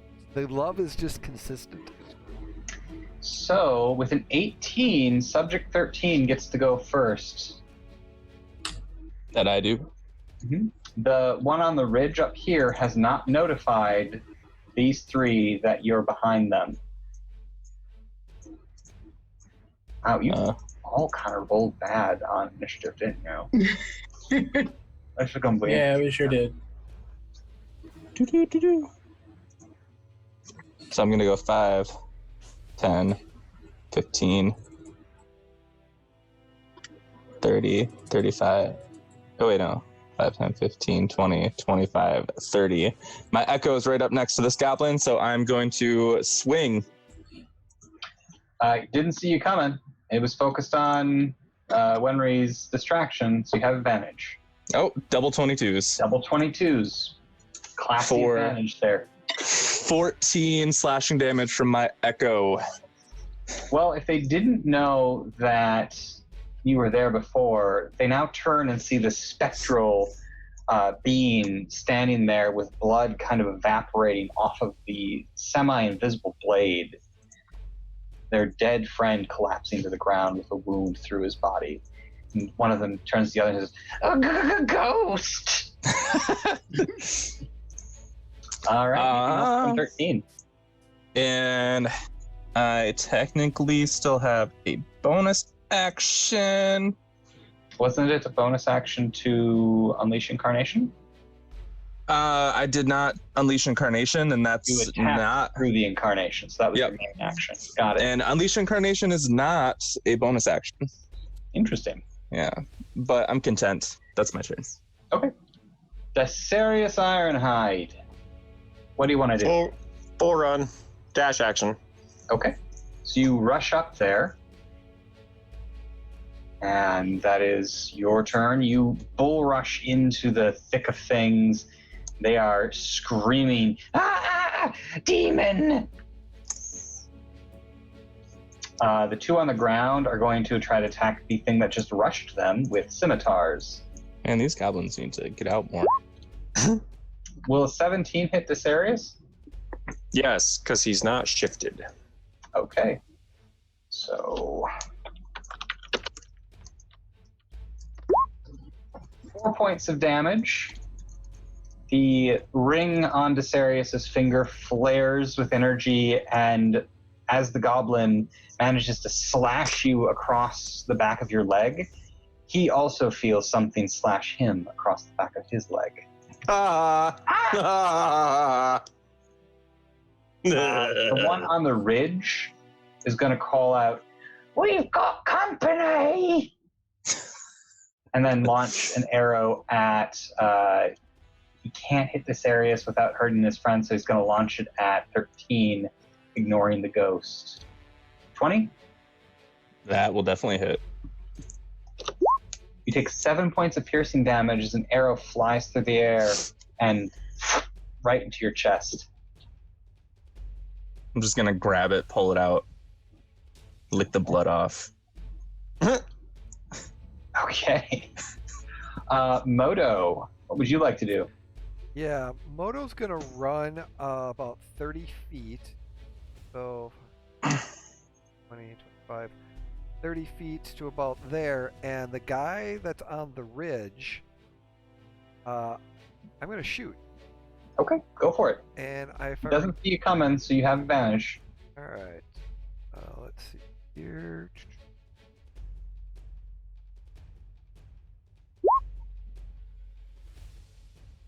Okay, that's gonna hit. 23 is definitely gonna hit a goblin. And I forgot to bonus action, so but I'm gonna after this I'll bonus action. So 7 points of damage, and then I'm going to pray. Slayer's Prey? Player, yes. You're gonna pray? No. I'm sorry. The terminology I believe I was referring to is Slayer's Prey. Yes. Yes. Yes. Dear lizard god. Yes. It's call me, upon Moto. another god. So, yep, and that's me. Please, Mike. Which one are you Slayer's praying? The one I hit. Actually, let me take. Well, he's dead. Oh, he's dead. Well, Yeah, but- you kind of watch him across the thing. They're coming. They're Well, in that case, I think for now I will do that one. Even though I know he's gonna die, but whoever's coming next will be, All right. Wenry. Yeah. I wanna go.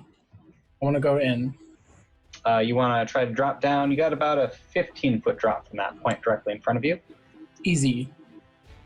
1, 2, 3, 4, 5, 6. Okay, bring it. So you need to make a dex saving throw as you fall 15 feet. Oh, easy. I got this. Okay. Oh, natural 20. What did I say? Like a backflip off the canyon wall Wow. and land on both feet like a cat. Yeah, and he keeps running, and he's gonna dash as well. Okay. Wait, did I do that right? 1, 2, 3, 4. So you have another 6, I think. 2, 3, 4, 5. I think I got like right here for 50. I have 25 movement. Oh, right, because you're halfling. Yeah. And what is Bastion going to do? He's also gonna come with me. Okay. He does not he have to make a dex save to fall. Okay. He can just fall and Okay, use cool. indentation. He gets to go 80 feet because he has 40 feet of movement. So yeah, he's gonna get right on in there by or Dice the Arius. bionic man sound. Yeah, he's gonna get right by Dice Arius. Go Gadget. Bastion. It's got rolls. Hi, Bastion. And that'll be my turn. Bastion, Wenry is actually taking the same pose as Bastion, and in like fists up, ready. Okay. Wendela, what would you like to do? I am moving up to about here, just on the edge, Okay. and I'm going to ring this dude's bell as I slam my mace and shield together, and I toll the dead. Toll the dead. Is that a Wisdom save. wisdom save? A goblin. Oh my. Now you know goblins are known for their wisdom. He's not missing any health yet, right? He's not. So he super fails with a 4. So 8 points of necrotic damage. Yes. That one is looking completely terrified and all of a sudden gets this kind of far off look in his eyes and just collapses to the ground with blood draining out of his nose. That's what I thought. Okay. 13, we're back to you.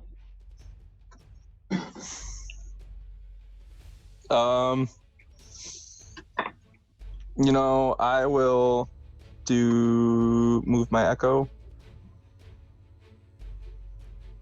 5, 10, 15, 20, 25, 30. And then I'm going to bonus action switch places. Okay. And then I will start moving in. 10.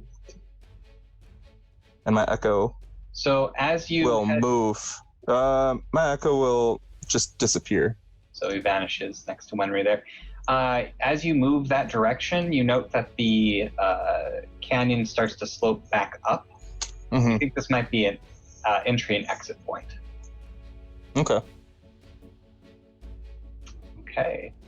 Desarius, there's a goblin standing right in front of you who just cut you. Yeah, I'm gonna cut him back. Okay.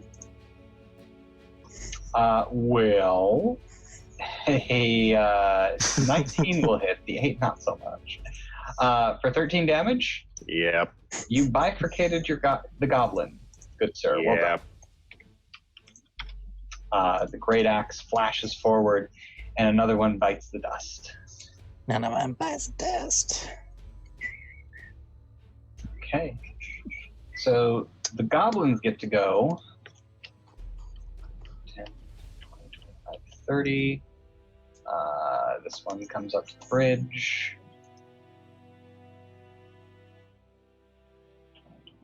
30. Oh, holy yeah. 30. I think I might have gone the wrong way.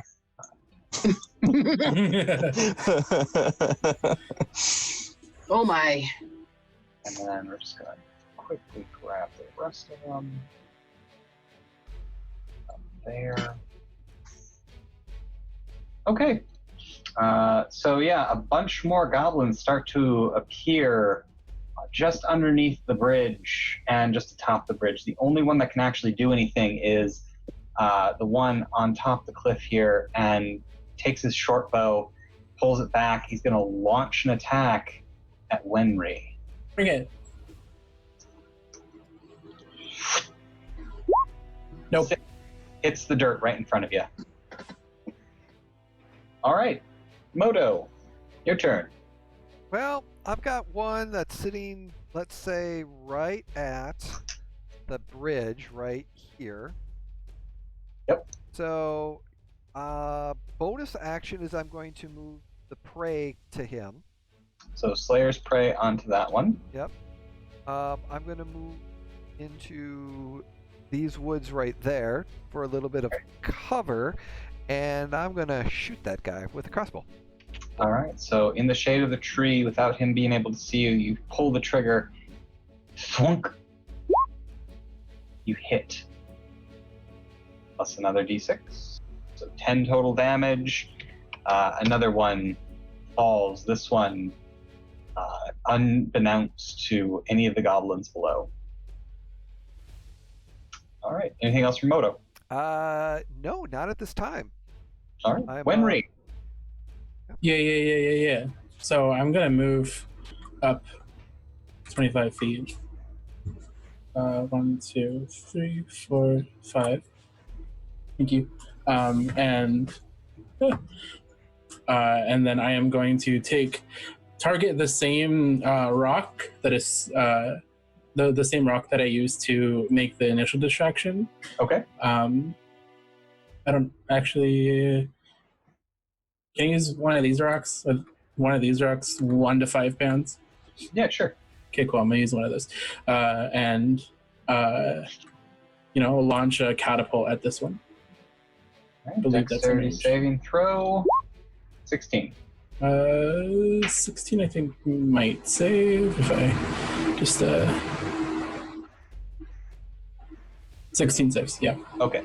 So he dodges out of the way, and the rock embeds itself. Same message? No, there's no message on this one. Okay. Embeds itself on the ground over there. 5, 6, 7, 8. 1, 2, 3, 4, 5, 6. Bastion runs all the way over there with a dash. And that's my turn. Wendela. I am going to move up to there-ish. Right, so you continue along the canyon ridge, kind of shadowing Moto a little bit. They're a little far. The only one you can actually see right now is the one next to Bastion, and the ones behind it in the canyon there. The one that's on the right, you sadly do not have eye line on yet. I am going to pull out a book of mathematical figures and use it to shoot a guiding bolt towards this dude. All right. Or let's get the right thing to this dude. Okay. So you flip open your book and find the correct page and passage. You kind of run your hand across it, summoning the divine forces of your goddess. You launch a bolt of light off the book and towards this goblin. A 19 will hit and 15 radiant damage. It's 46. There is and I'm hoping that it might be a little intimidating towards the goblins. when it just explodes in radiant damage? In fact, yes, there's for a very brief moment this bright flash of radiant light, and once where Goblin stood is now naught but a pile of ash. The other goblins seem paused by this, slightly concerned, but they seem to be more concerned with something coming from behind them. It's under 13. I'm going to bonus action summon my Echo up on top of the ridge. So that needs to be 15 feet. 1, 2, 3. And then I'm going to move him another 15 feet. And then I'm going to move 5, 10, 15, 20, 25, 30. Okay. So I can move this another 15 feet. Bam. That's my turn. Okay, awesome. Desarius. Dash. Dash. So you are now in a target-rich environment. Sure am.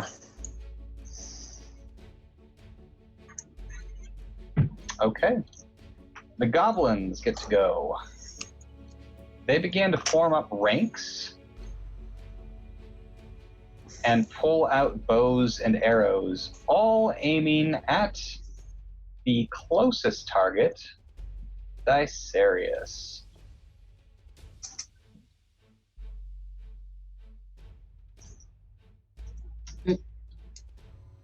Not all of them will fire this round. You see one of them kind of come out from the shadows here, who is a little bit taller, almost maybe hobgoblin-sized. This is probably their leader. That's a lot more than 12. They said 2 score. They said 2 dozen. 2 dozen. Oh. Which And one's we're the going to hobby? reveal a little more than that. That is this guy. Got it. Yep. Okay. So they're not all going to fire, but 10 of them are going to fire while the others hold their... Oh, jeez. Actually, 2, 3, 4, 5, 6, 7, 8, 9, 10, 11, 12, 13, 14, 15, 16, 17. Did you shift? Not yet. Oh no. Not yet. So, 10 are going to fire at Desarius, and 7 are going to fire at Bastion. So here are Desarius' attacks. 1, 2, 3, 4, 5, 6, 7, 8, 9, 10. What's your AC currently? 16. So 1, 2, 3, nope, just 2 of the goblin arrows hit you. I wasn't worried. 2 of them also break their bows. So let's say this guy and this guy have strings that snap. They quickly draw scimitars instead. So Desarius, take 10 points of piercing damage. Now, I have resistance to piercing because you're raging. Raging. Yes. So you only take 5, and does the Ring of Retaliation work against ranged attacks? Sure does. Okay. So they each take half that much damage back. So we're going to say it was this guy and this guy. The others are going to fire at Bastion, so 7 of them. 1, Okay, bring it. 2, 3, 4, 5, 6, and 7. What's his AC currently? 15, so 3 of them hit. 3 of them hit, and 2 of them lose their freaking strings. They're doing more harm to themselves right now than. Okay, so 12 points of piercing damage. Strike Bastion. You still up? Still in fighting spirit there. All right, that is the goblins' go. Moto the Renegade, what would you like to do? So, You're a bit back behind the bridge here. You can see Bastion and Desarius just underneath the bridge, just getting peppered with arrows. if I move from 5, 10, 15, 20, 25, 30. If I get to about here, because that's 5, 10, 15, 20, 25, 30, am I able to see... Who am I able to see? These guys over here?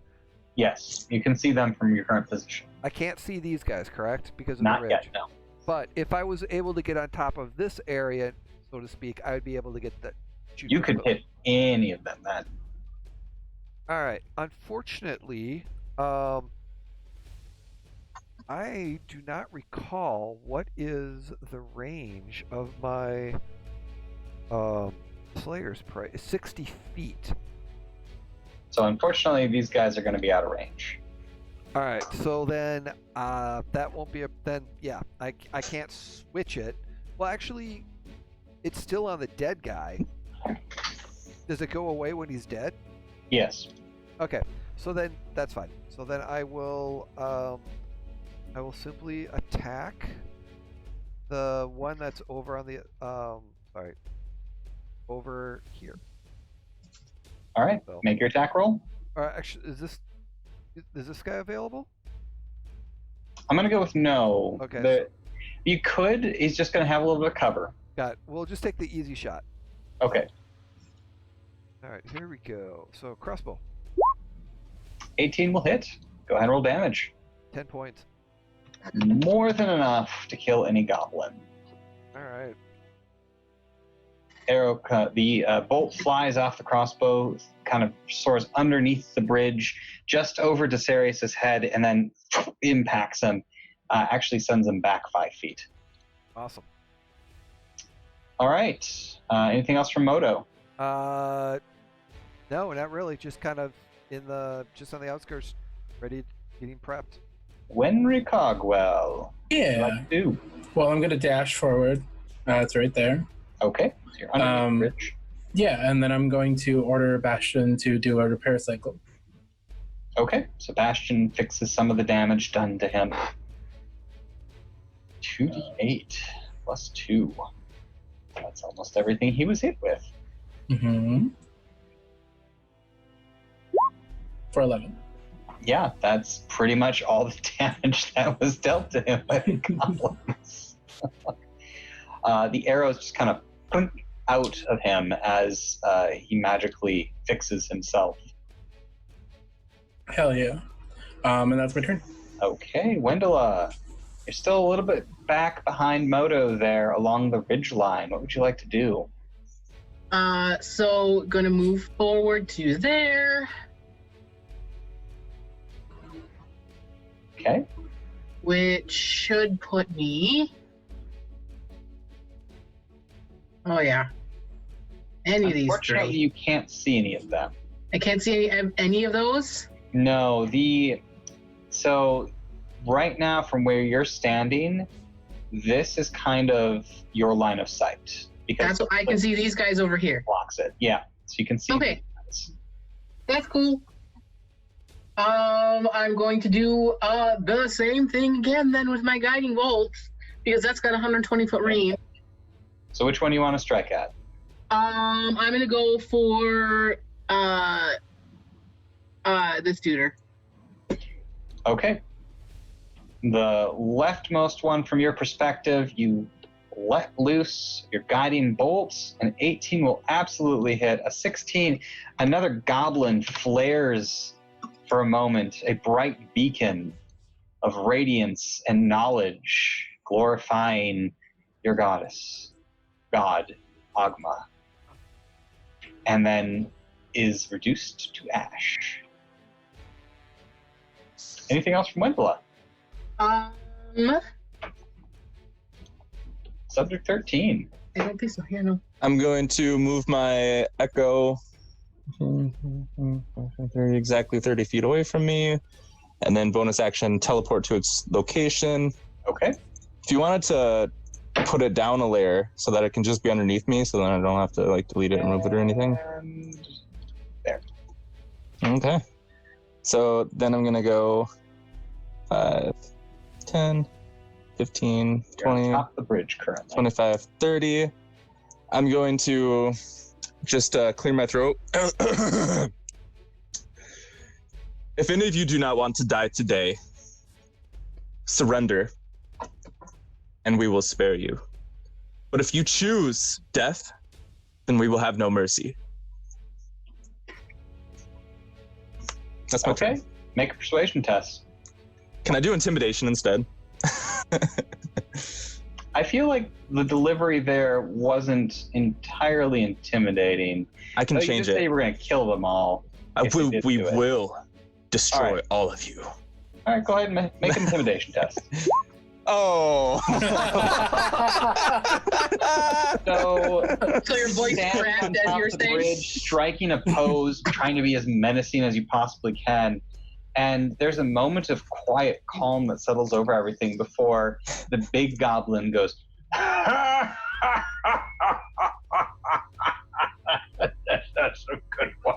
And the other ones start, yeah, it's very funny, yeah. It's funny. They're all laughing at you. Anything else from subject 13? Guess it's time for you all to die. Okay. That's my turn. Serious. Like to do. Is shifting is that a bonus action? Entry in a rage is a bonus action, yes. Shifting. Shifting is, yes, but you're already in a rage. So yeah, shifting is a bonus action. Okay, so shifting is a bonus action. Sweet. And can I take a bonus action if I'm doing a dash? Yes. Sweet. I'm going to shift. I'm going to run right in front of the boss. So what does it look like when you shift?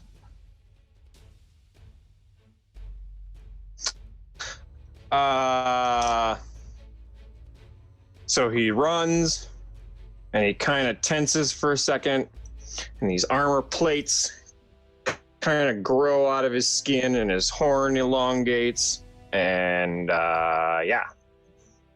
So it kind of looks like That's what it looks like. Cross between a humanoid rhinoceros and a bullet.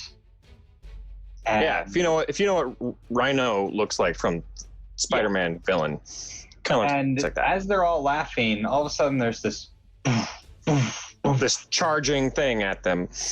and the goblin boss is no longer laughing. All right, go ahead and make your attack. But I am laughing. Okay. And shift for I'm really- 11.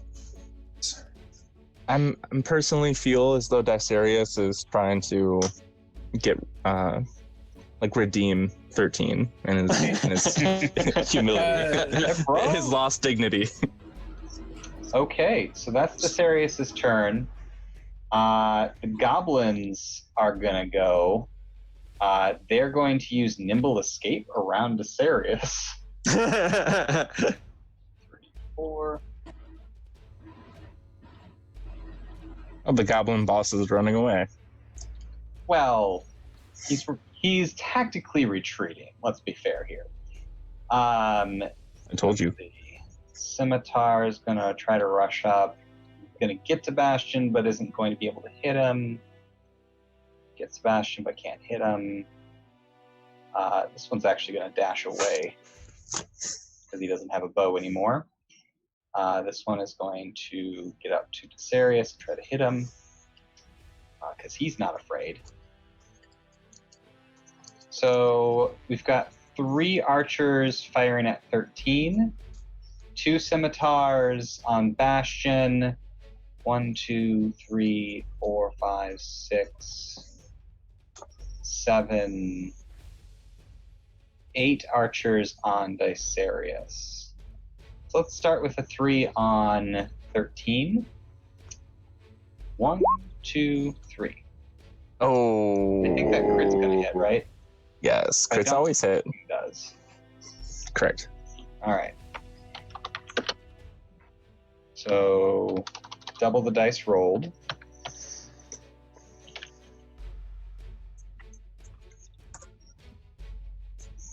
Oh my.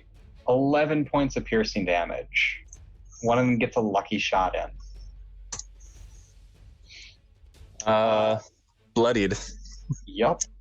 2 scimitars flash out at Bastion. 23 will hit.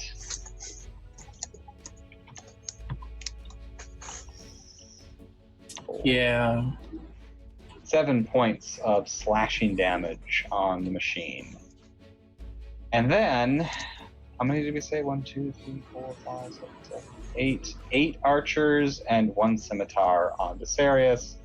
So 1, 2, 3, 4, 5, 6, 7. Don't 8. they have disadvantage firing into melee? They are not caring about their compatriot. That's yeah. They're panicked and just firing right at him. His shifted AC is 17. So looks like 3 of those hit. So 6. Desarius takes 17. Half of that's going to be 8. So 8 points of piercing damage. And they take gets revolved back at them. -4. The ring flashes for a moment, and a number of them suddenly seem to double over as if something just shot them. And the one to the north here loses his bow because I love rolling ones. The one with the scimitar on Dicerius completely misses. You can see his knees are shaking. Moto, what would you like to do? Moto's moving up to here. So he's going to move up to here. And he's... Let's see. This is the leader, right? Yep. Mm-hmm. You have a shot on him. All right. So, bonus action, Hunter's Mark. Okay. And then we're going to shoot him. Hunter's marked, and take your shot. You have advantage. 25 will hit. 10 piercing plus another 1d6. 14 points of damage. 14 damage. Your bolt kind of comes in at an angle. You're pretty sure you nicked an artery or something because he goes down to his knees and is having trouble getting back up. All right. That's Moto. It's just like, it gives a growl out just to have some fun. Wenry. Yeah. All right. Wenry is going to run right up. And this one right here, he's going to Shocking Grasp. Okay. Nice. So you reach out with your gauntlet and you... Is it wearing any metal armor? It is wearing... Actually, yeah. It's kind of like studded leather, so there's metal components to Okay. it. So I get advantage with Shocking Grasp, Okay. I think. Well, 18. 18 will hit. Roll Okay. damage. Yes, sir. 2 lightning. Okay, so you Um, definitely shocked him. And I believe he can't take reactions now for this next turn. So he is shocked to the point where he cannot react. And then Wenry will tell Bastion to punch him. All right. 11 to hit. 11 unfortunately misses. Okay. He's kind of twitching around and just passes right by his head as he twitches. Okay. That's my turn. Wendela. I'm going to run and dash to here. What can I see down? Can I see everything now? You can see everything except for the 2 immediately down here. Okay, I am going to... exactly 60 feet. Perfect. Wing a book at Goblin Boss, and it expands into radiant spiritual weapon. So, yes. I'm going to whack him with a book. Okay, so you throw the book into the air and it flies out in an arc, enlarging itself and starts to glow. It flies open and floats in the air in front of him, this giant tome, but then slams shut on the goblin boss.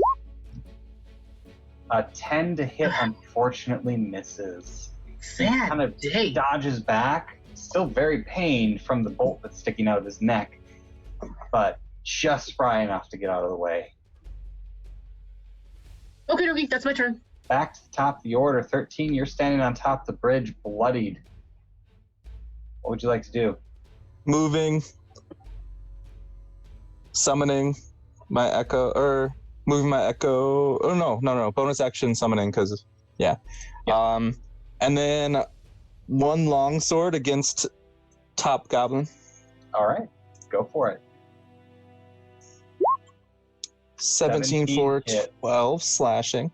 So you decapitate a goblin. He was getting his scimitar out, ready to fight, dash at Bastion here, and you just cut those hopes. Unleash Incarnation to do a second attack. Okay. For 13. Yep. Once more, this time you run the goblin through, falls to the ground, dead. Action surge time. Okay. So, Desarius, you're standing there, having arrows bounce off your armor plating as the shadowy form of your friend darts forward past you. I think I need to do this way. Yep. 5, 10, 15, 20, 25, 30. Okay, yep. Okay, so I put my echo there. Action surge. Next attack. 20 for 13 on this guy. Okay. He also falls. Unleash Incarnation one more time. Okay. So one more again. 17 for 10. Again, we'll kill another goblin. So 13 just goes on a killing spree in the canyon here, cutting down 4 goblins in the breath of 6 seconds with his incarnation. I'm done. You hear other goblins start going, "It's a ghost! Oh no! Run!" I told you to surrender. You did not. He summons the spirits against us. Dysarius. He just killed your goblin. He sure did. I'll run to there. Right, And swing at looking the boss. the 18 boss. will hit. He has nothing to throw at you as a reaction. Go ahead and roll the 6 damage. +2 for rage. There So we go. 8. That is enough. How do you want to do this?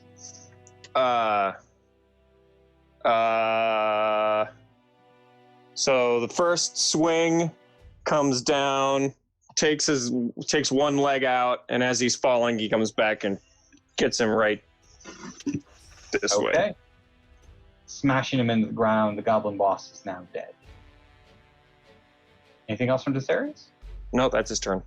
All right. The goblins get to go, and the goblins are going to try to scatter. So 20, 25, 30, 20. Are they using that bonus action disengage? They are indeed, although most of them are not anywhere near you guys. Goblins have a racial trait called nimble escape. So they're trying to flee down this way. And I think that's all of them. This one looks completely at a loss for what to do as he's the last one over here. But he's going to try to book a 2. 2, 3, 4, 5, 6, 8, 9, 10.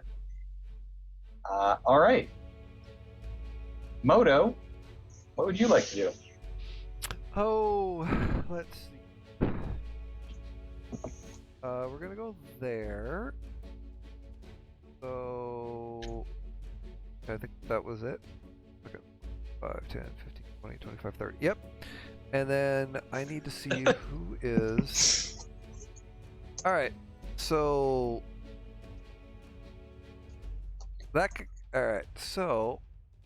This one right here gets the Hunter's Mark transferred as a bonus action. Okay. And...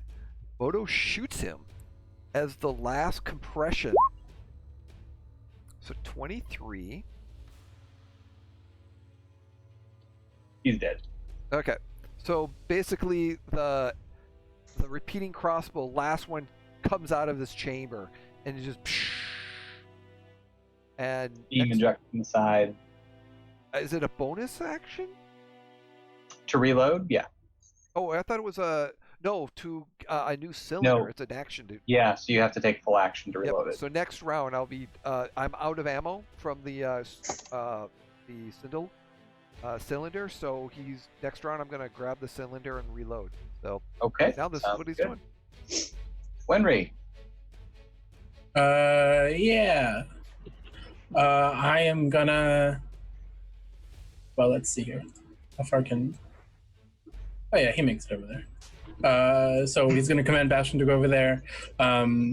He's going to catapult the rock at this one right here. Okay. So that gets picked up. And if I can get it picked up, come on. Oh, we're just gonna use a new one. So he gets a save +2. He crit fails, so he takes double damage. Which one were you hitting? This one. So that one, we're actually gonna say it goes through both of those two there. Oh, all right. And through, they both just kind of tumble to the ground as they try to flee. And then Wenry commands Bastion to attack the one that he's right in front of. Sounds good. 22 hit. That's gonna hit. And 3 force damage. Which is exactly how many hit points that one had left. The punch kind of comes forward, hits him right in the face, and down he goes, knocking him back up. Okay. Sweet. Wendela. I'm going to bonus action move my spiritual weapon up here. Okay. And it's going to take us. He does not see it coming. But a 17 will hit. Roll a d20 just to see if you get a crit. Okay. Nope. Well, Though he had advantage. So I'm a halfling. So I'm gonna. Okay, yeah, nope. Same result. So Same result. 8 force. That dude. The book flies forward. It slams around him and smushes him between the pages. Cool. And then I'm going to, as my action, or movement this way, and cast Cure Wounds on Okay. 13. So 7 points of healing for 13. That is a helpful ability. A Power helpful to it. spell. 13. What would you like to do? Bonus action, second wind. Okay. Oh, I want to roll the. Oh, that was 4. Wow. Yep. That was not good. No, not great, no. That's okay. But, hey, hit points are hit points, right? Yes. And I'm just gonna shout at the goblins who are running away. Change your ways, or else this fate will come to you again. Fair. Very fair. I think we're done here. Desarius. Looking around, seeing that most of them are dead and the remainings are fleeing, start rifling through the pockets of this boss. Okay. I'm gonna wait for everyone to say that they're out of combat before doing anything. The goblins are going to continue to flee. Odo's hunting them down. Oh my! The 6 Last remaining time. goblins continue heading down the canyon. Moto, what would you like to do? He's gonna next round he's gonna take an action, change out the cylinder for the next round and run 30 feet. So, and if there's that's all he can do right now. Yep. So, but he's eventually going to actually, as a bonus action. I have a bonus action, don't I? Yep. Guess what I'm gonna do? I'm Hunter's gonna Mark? cast a spell. And that's gonna be the Zephyr. Actually, let me take that back. I would like to have done, if it's possible. I messed up my spell order because it's a bonus action to do it. But the Zephyr, basically, from that spell, my walking speed increases by 30 feet for the next minute. Your walking speed decreases by 30? Increases. Okay. That makes more sense. So yeah, so I'm at 60. I don't know if you retro it for this, but Yeah, that's fine. all right. So yeah, so I'm at 60. Basically at 60 feet and shooting. Okay. So I, more or less, I'm just gonna take the time to take each one down over time. Well, you can try, but that's your entire turn to get to that point because you had to reload. Yeah. So move on to Winry. Yeah, Winry's going to call Bastion back to him Okay. and meet him in the middle and have Bastion run another repair cycle. Okay. Sounds good. Wendela? How far down is it to the ground? About 40 feet right now. Oh, no, thank you.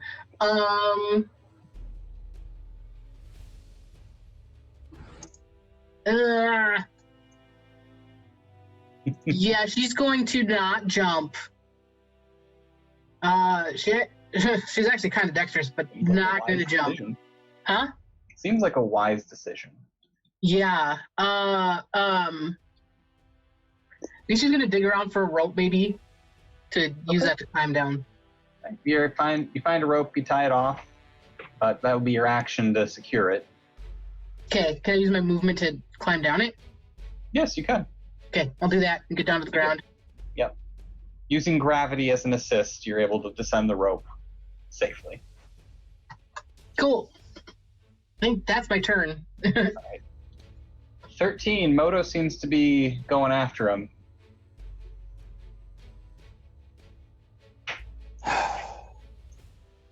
This is just like last time. Bonus action, teleport. Well, last time you talking about 13, we never been here before. And then 5, 10, 15, 20. My echo will disappear for that. Okay. 25, 30, 35, 40, 45, 50, 55, 60. You're also pursuing them? I'm just gonna not let Moto go alone. Okay. Is anybody else going to pursue aside from 13 and Moto? No. I am too slow. Then we are going to end combat there. Over the next 20 minutes or so, Moto and 13 follow them up out of the crag and through the forest, taking shots at them, eventually letting them kind of rest and catch their breath. They ambush them and finish off the last of the goblins. The two of them return to the crag, to all of you. Desarius, you don't really find a whole lot on the goblin leader. He had a scimitar and short bow. You find a lot of pretty busted up weaponry. These guys definitely did not have their stuff together. They were very lucky to have made it this long. You do find a number of bodies that have been picked clean. It looks like they have been butchering and eating people.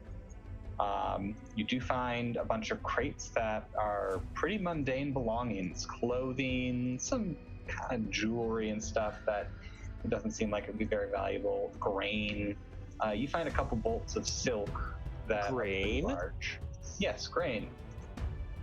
Seems to be wheat. Yum. So you just grab a handful and kind of dig in.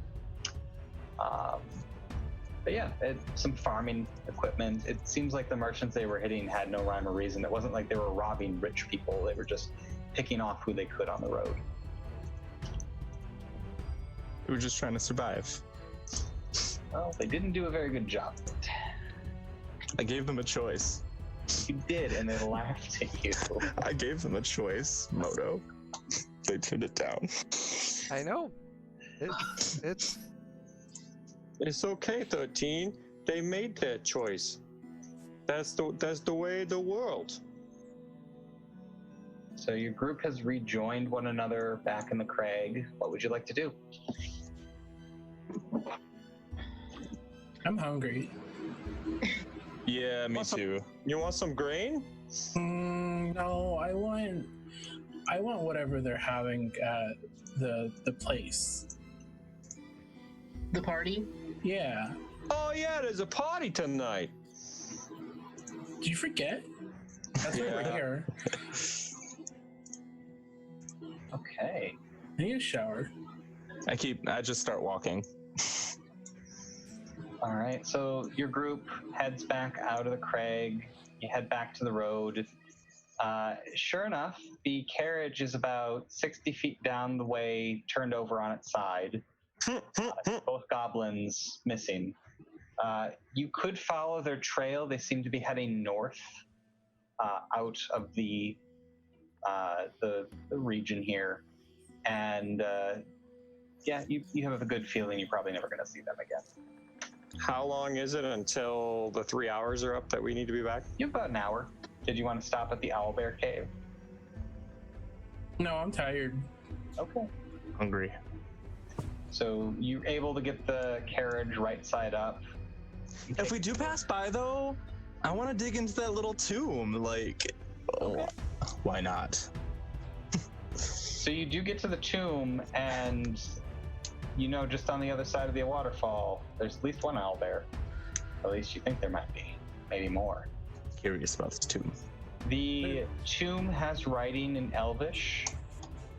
I speak Elvish. I also speak Elvish. Do you read Elvish? I read Elvish. I do. It identifies this person as a war hero in the fight against the Republic, named Akaris Enrin. The Republic was The evil invaders from evil. years ago. Yeah. It's relative.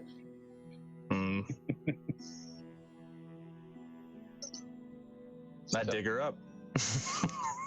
There doesn't seem to be a seam on the tomb. Oh. I knock. No, no, that is no, What? no. This tomb is the tomb of Magisterium scum. 13, maybe we should go. There's owlbears. And I don't know if I don't know if Bastion could handle another fight. Okay. As if on cue, little sparks kind of fly out of Bastion. Okay. So you get back to the carriage, you find it tipped over, you right it, you head back. Priscilla is in a frenzy. She's rushing around, and when she sees the carriage pull up with Wendell on top of it, oh my gods, where have you been? Taking care of There your was goblin a problem. lot of goblins. Oh, who told you to go after goblins? You're supposed to be the guests of honor. We can't start the banquet without you. And she is, like, hopping mad. The dwarf guy and the elf lady. How long did it take to get back? No. You're cutting it close. You have about a half hour before you're supposed to be at the banquet. But how long was the carriage ride back? About a half hour. I fell asleep on Dicerius. Aww. So you are woken up by a shouting halfling. I reached for my weapon. What's going on? We need to get you inside and into your nice clothing now. Please. Thank you. This is my nice clothing. Oh, something much nicer for you, my darling. I look down at all the blood that's like staining like whatever I'm wearing. I look fine. You so do not. This is all about appearances. Are you not taking this seriously at all? It's more than just your lives on the line here. Come on. I have to shine Bastion first. We should probably bathe. There are servants for that. No, they won't know how to do it. No. Wenry, look at me. Look at me, Wenry. I'm looking, yes. No. There is Yes. 30 minutes before you need to be in your fancy clothes and down in the banquet hall. Easy enough. I have so much practice putting on fancy clothes. I know. My sword does need to be sharpened. I take my longsword and give it to Priscilla. Why did they send See to it. this here? Yeah, can you do my axe too?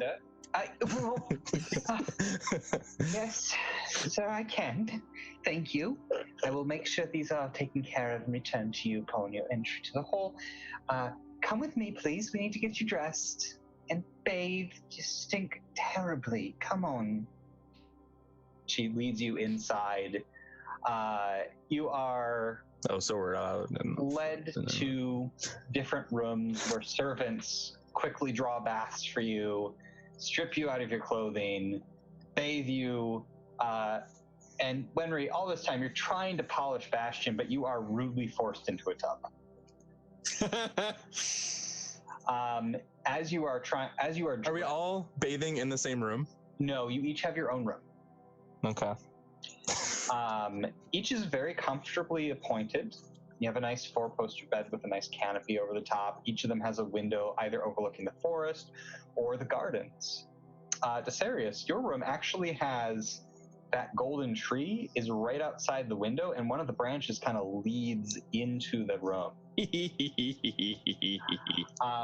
And about 20 minutes, you are ready for the ball. It was a furious mad dash that required the work of dozens of servants. But you are in formal attire, blue with gold trim, each of you bearing the insignia of House Tremaris, the golden tree. Desarius is talking to every servant the entire time. Wait. The name, what was the name again? Tremaris? Tremaris. And they called it the golden tree?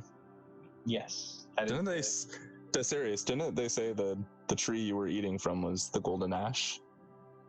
Yeah, they did. I think you're eating their tree. It doesn't taste like gold, though. Huh. You know what gold tastes like? Yeah, it's not very good. Oh, there's a whole story with it. You are having this conversation as you're led into a library. Real quick question. Is Moto wearing a shirt? They put one on him. He's like, he wants tattoos shown. So Yeah, it's actually like cut Did he off, rip his so there's sleeves no off? sleeve. Did he rip his There were sleeves no off? sleeves to begin with. They The vest. definitely want to highlight the tattoos and the markings, but they also need you to look presentable. Priscilla actually comes in and has to explain this to you. And they stitched you into it because they couldn't like get it over your head. I'm like, Tattoos I are know, here. They will see them in the show, but right now we need to put on a different sort of show. This is all for people who are going to give you money. Wenry raises his hand and he says, I have an idea. And he like places a hand on Moto's chest, and he uses his magical tinkering to make his tattoos appear, but in gold. On the shirt? On the shirt. Oh, that's brilliant.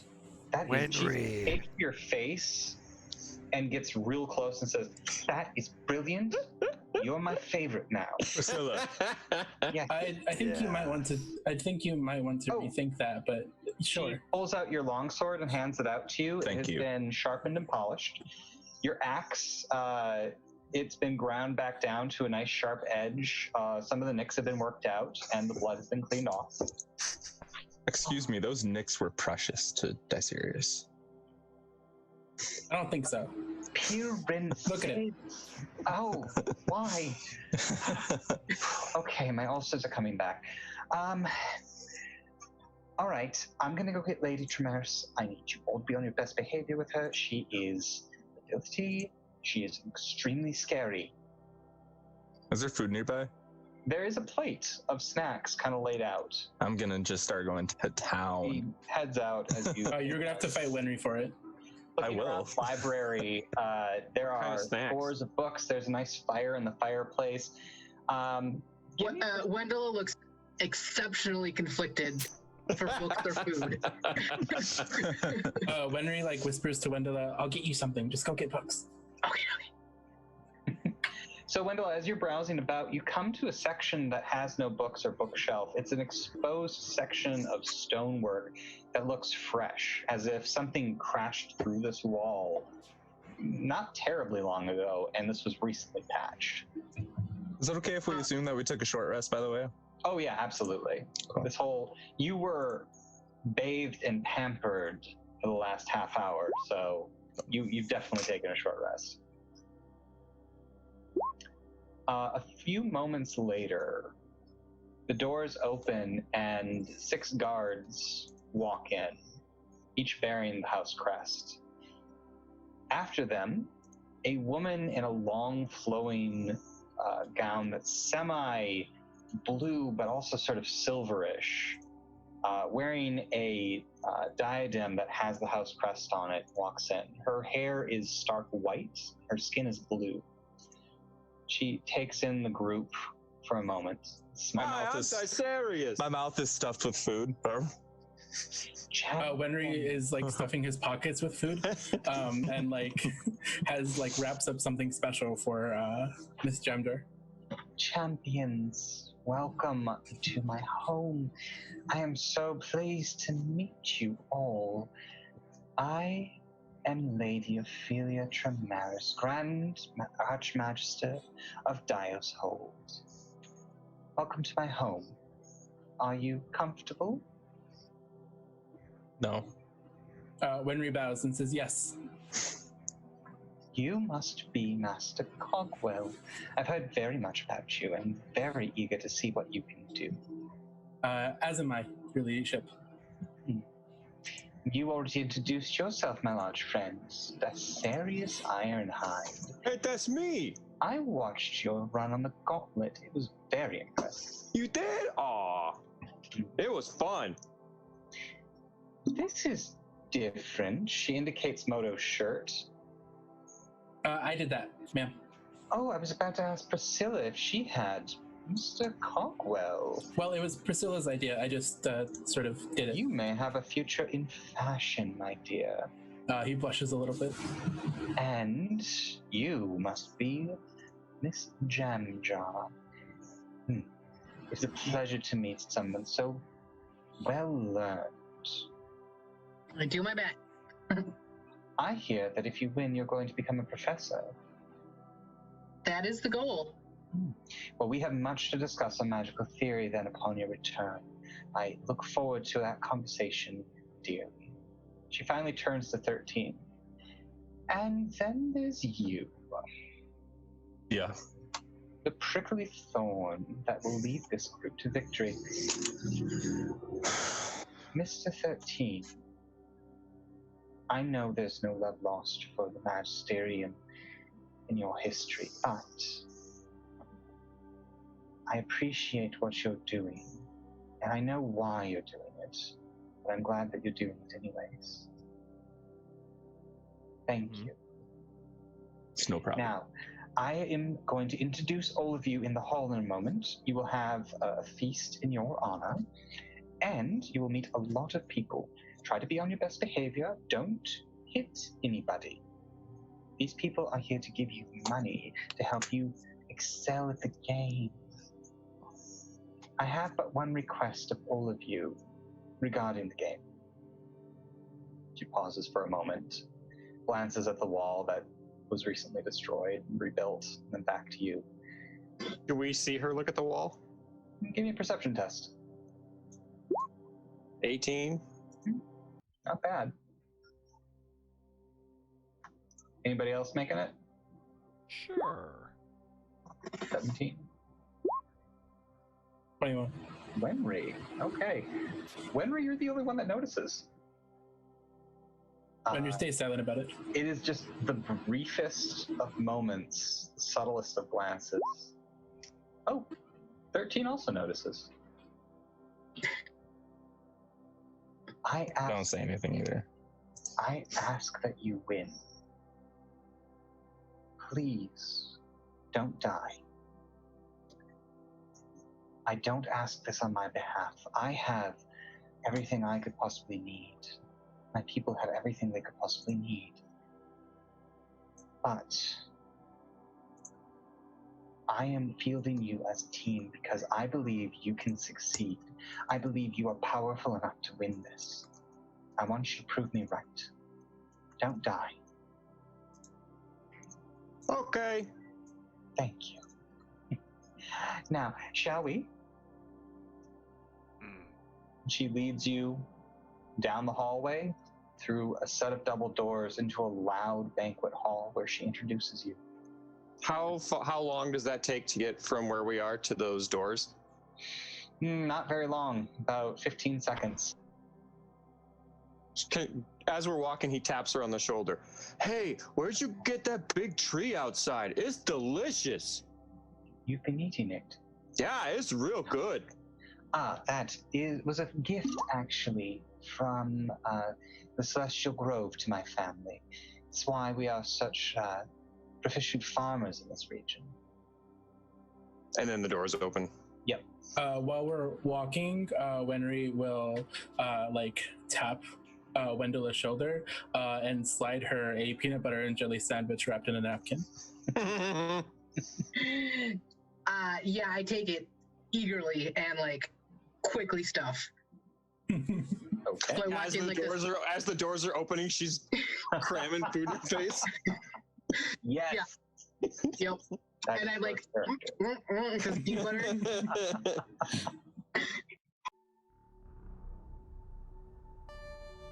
Good evening.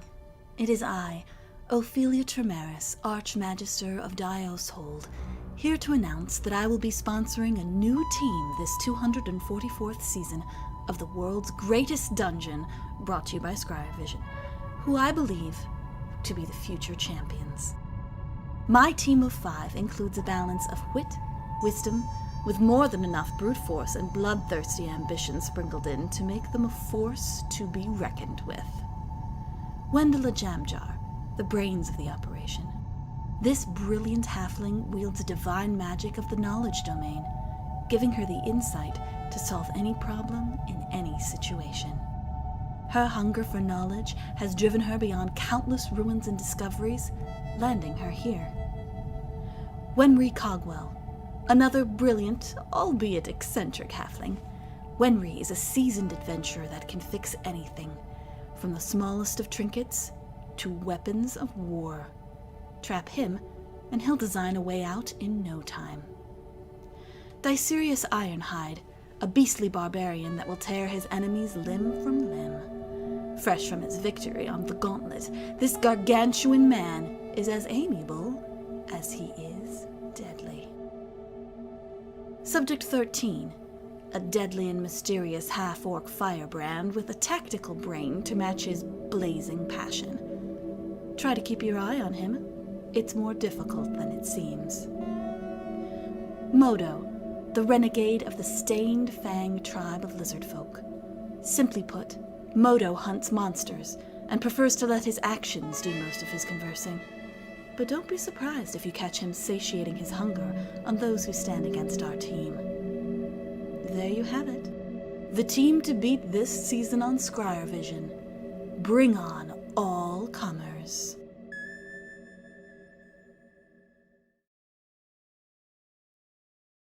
All right. So yeah, the night goes by in a blur. You get introduced. You meet a lot of people. Some of you are forced to dance. Others are forced to tell tales or show off your skills. You're basically on display for the magisters and the merchants and all the people that matter in the magisterium to prod and pry at. I'm gonna slap away hands that try to touch me. Oh, absolutely. Go for Get it. off of me. Priscilla will pull you by the ear. Be like, you need to be on the best behavior right now. I swear, How did you reach? she got some leap. Don't worry about that. Just worry about the fact that she can end you. All right. Viserys is just whole potatoes, gourds, Keep having a blast. So many vegetables. There's a lot of food here. There's a lot of the leg of moose has actually been prepared and is very good. Wenry does shows Bastion off a lot, and he will do the same thing that he did with Moto's shirt, but on his chassis, and he'll like touch it and make like a raw iron like design out of gold on his chest.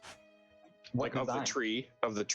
Yeah. It'll look really cool. That gets a lot of applause. And then you get a lot of people coming up to you asking if you could do designs on their clothing as well. A few of them even want the same design as Moto has. I can't do too many. I can only do 3 at once. And then the other ones disappear. There's a little bit of disappointment at that, but people seem to be fairly understanding as it's magic and there are some limitations. Maybe you set up a time schedule, so like you get it for 10 minutes, and then you do somebody else, and then so you have it set up on a rotating thing. You always have 3, but you're going between people. The entire time I'm gonna stick to the sides, my arms crossed, just assessing everybody that I see, reading them. Oh, go ahead. I'm just gonna be reading everybody silently, like kind of like the reading, like shade wise, but also like seeing who's strong, who's not, you know. You identify quite a few of these as probably pretty skilled with a blade or with magic. It's hard to get a read on Lady Tremaris herself. Priscilla described her as very scary, and she seems to be very amiable. Everybody seems to like her quite a bit in this room. At one point in the night, 13 is approached by a group of young men, all of whom have long swords at their side. They seem to be possibly guards or military of some sort, and they're asking about your abilities and suggest a duel. I'll duel. Oh yeah, absolutely. You make short work of them with your echo. A couple of them, if you didn't have your echo, would have been a lot harder. You get the sense that these are probably Magisterium military commanders, but they were very impressed with your performance. I'm picturing myself like having my echo kind of like deflect something, and then I do like those like kicks where I just stand up straight and just like kick them right in the kick. Yeah. Yep. Sparring kick. Desarius talks to everybody. Everybody is charmed by Desarius. Even with his mouth full. Moto tries to figure out, bites into something real. I mean, just like crushed bone or something. You know, something just hungry. Yeah. You know, occasionally we'll definitely show off the tattoos and look, Owl. This is Griffin Basculus. You know, and just start pointing them out to each one's. Okay. Wenry definitely like helps Moto out a little bit and makes his clothes smell like really nice. So even if they get like covered in food and junk, it still smells good. And Wendela will be trying to like break down whatever recipes used for all the foods and making notes in her notebook. And if anybody comes up for dancing, will dance exceptionally awkwardly. Just not good at it, and doesn't like, if they do the hands on the shoulders, she doesn't do any like no touching, and just is very awkward with the dancing.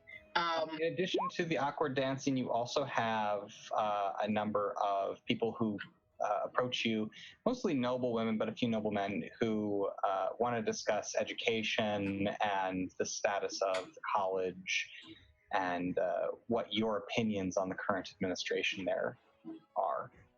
Oh, for sure, yeah. I definitely have a lot of opinions in terms of like best practices and all that stuff, and like pedagogy and all that. So yeah, you have one heck of a wild night.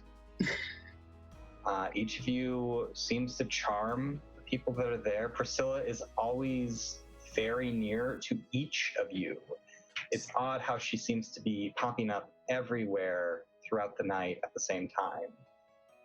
And after a few hours, no, not a few, 6 hours, you're all very tired. The party's winding down. People are heading back to their rooms or finding their carriages. And you're able to go to sleep.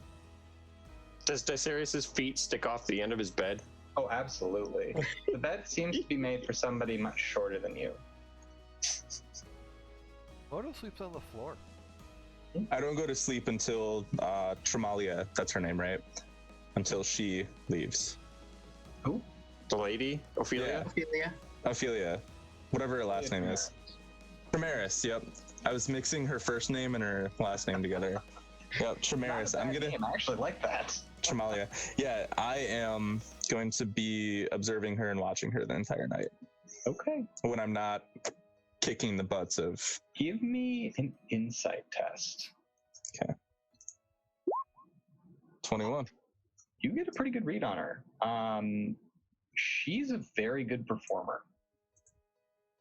Ophelia, she has charmed a lot of these people, but more of them are being kind to her out of a sense of fear. You're not entirely sure why. She hasn't done anything to demonstrate that, but you get the feeling that half the people are in love with her in this room and the other half are afraid of her. I admire Dun, that. dun, dun. I admire that. But I'm also curious, and I will learn more about her as much as I can. There's a number of people willing to share stories, all of them I don't care about their stories. positive.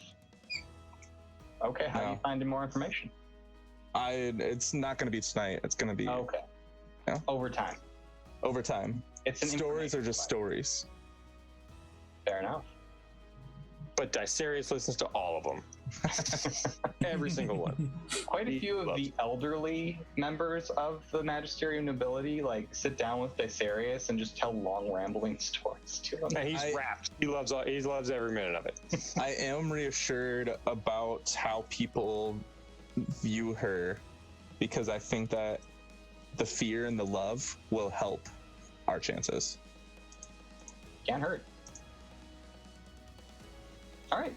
So I think that's where we're going to wrap everything for tonight then. We've had our ball, and next week we will start in the game. Yay. Yeah, exciting. I want to thank the people that stuck around and watched with us. And if you're watching this after the fact on YouTube or listening in podcast, thank you very much. We appreciate you taking the time to give us a chance. And we look forward to the rest of the journey with the Green Team as they try to survive the world's greatest dungeon. All right. Well, we will destroy everyone in our path. I have no doubt you will. If they're all goblins, absolutely. All right. Thanks for watching, everybody. Bye. Bye. Bye.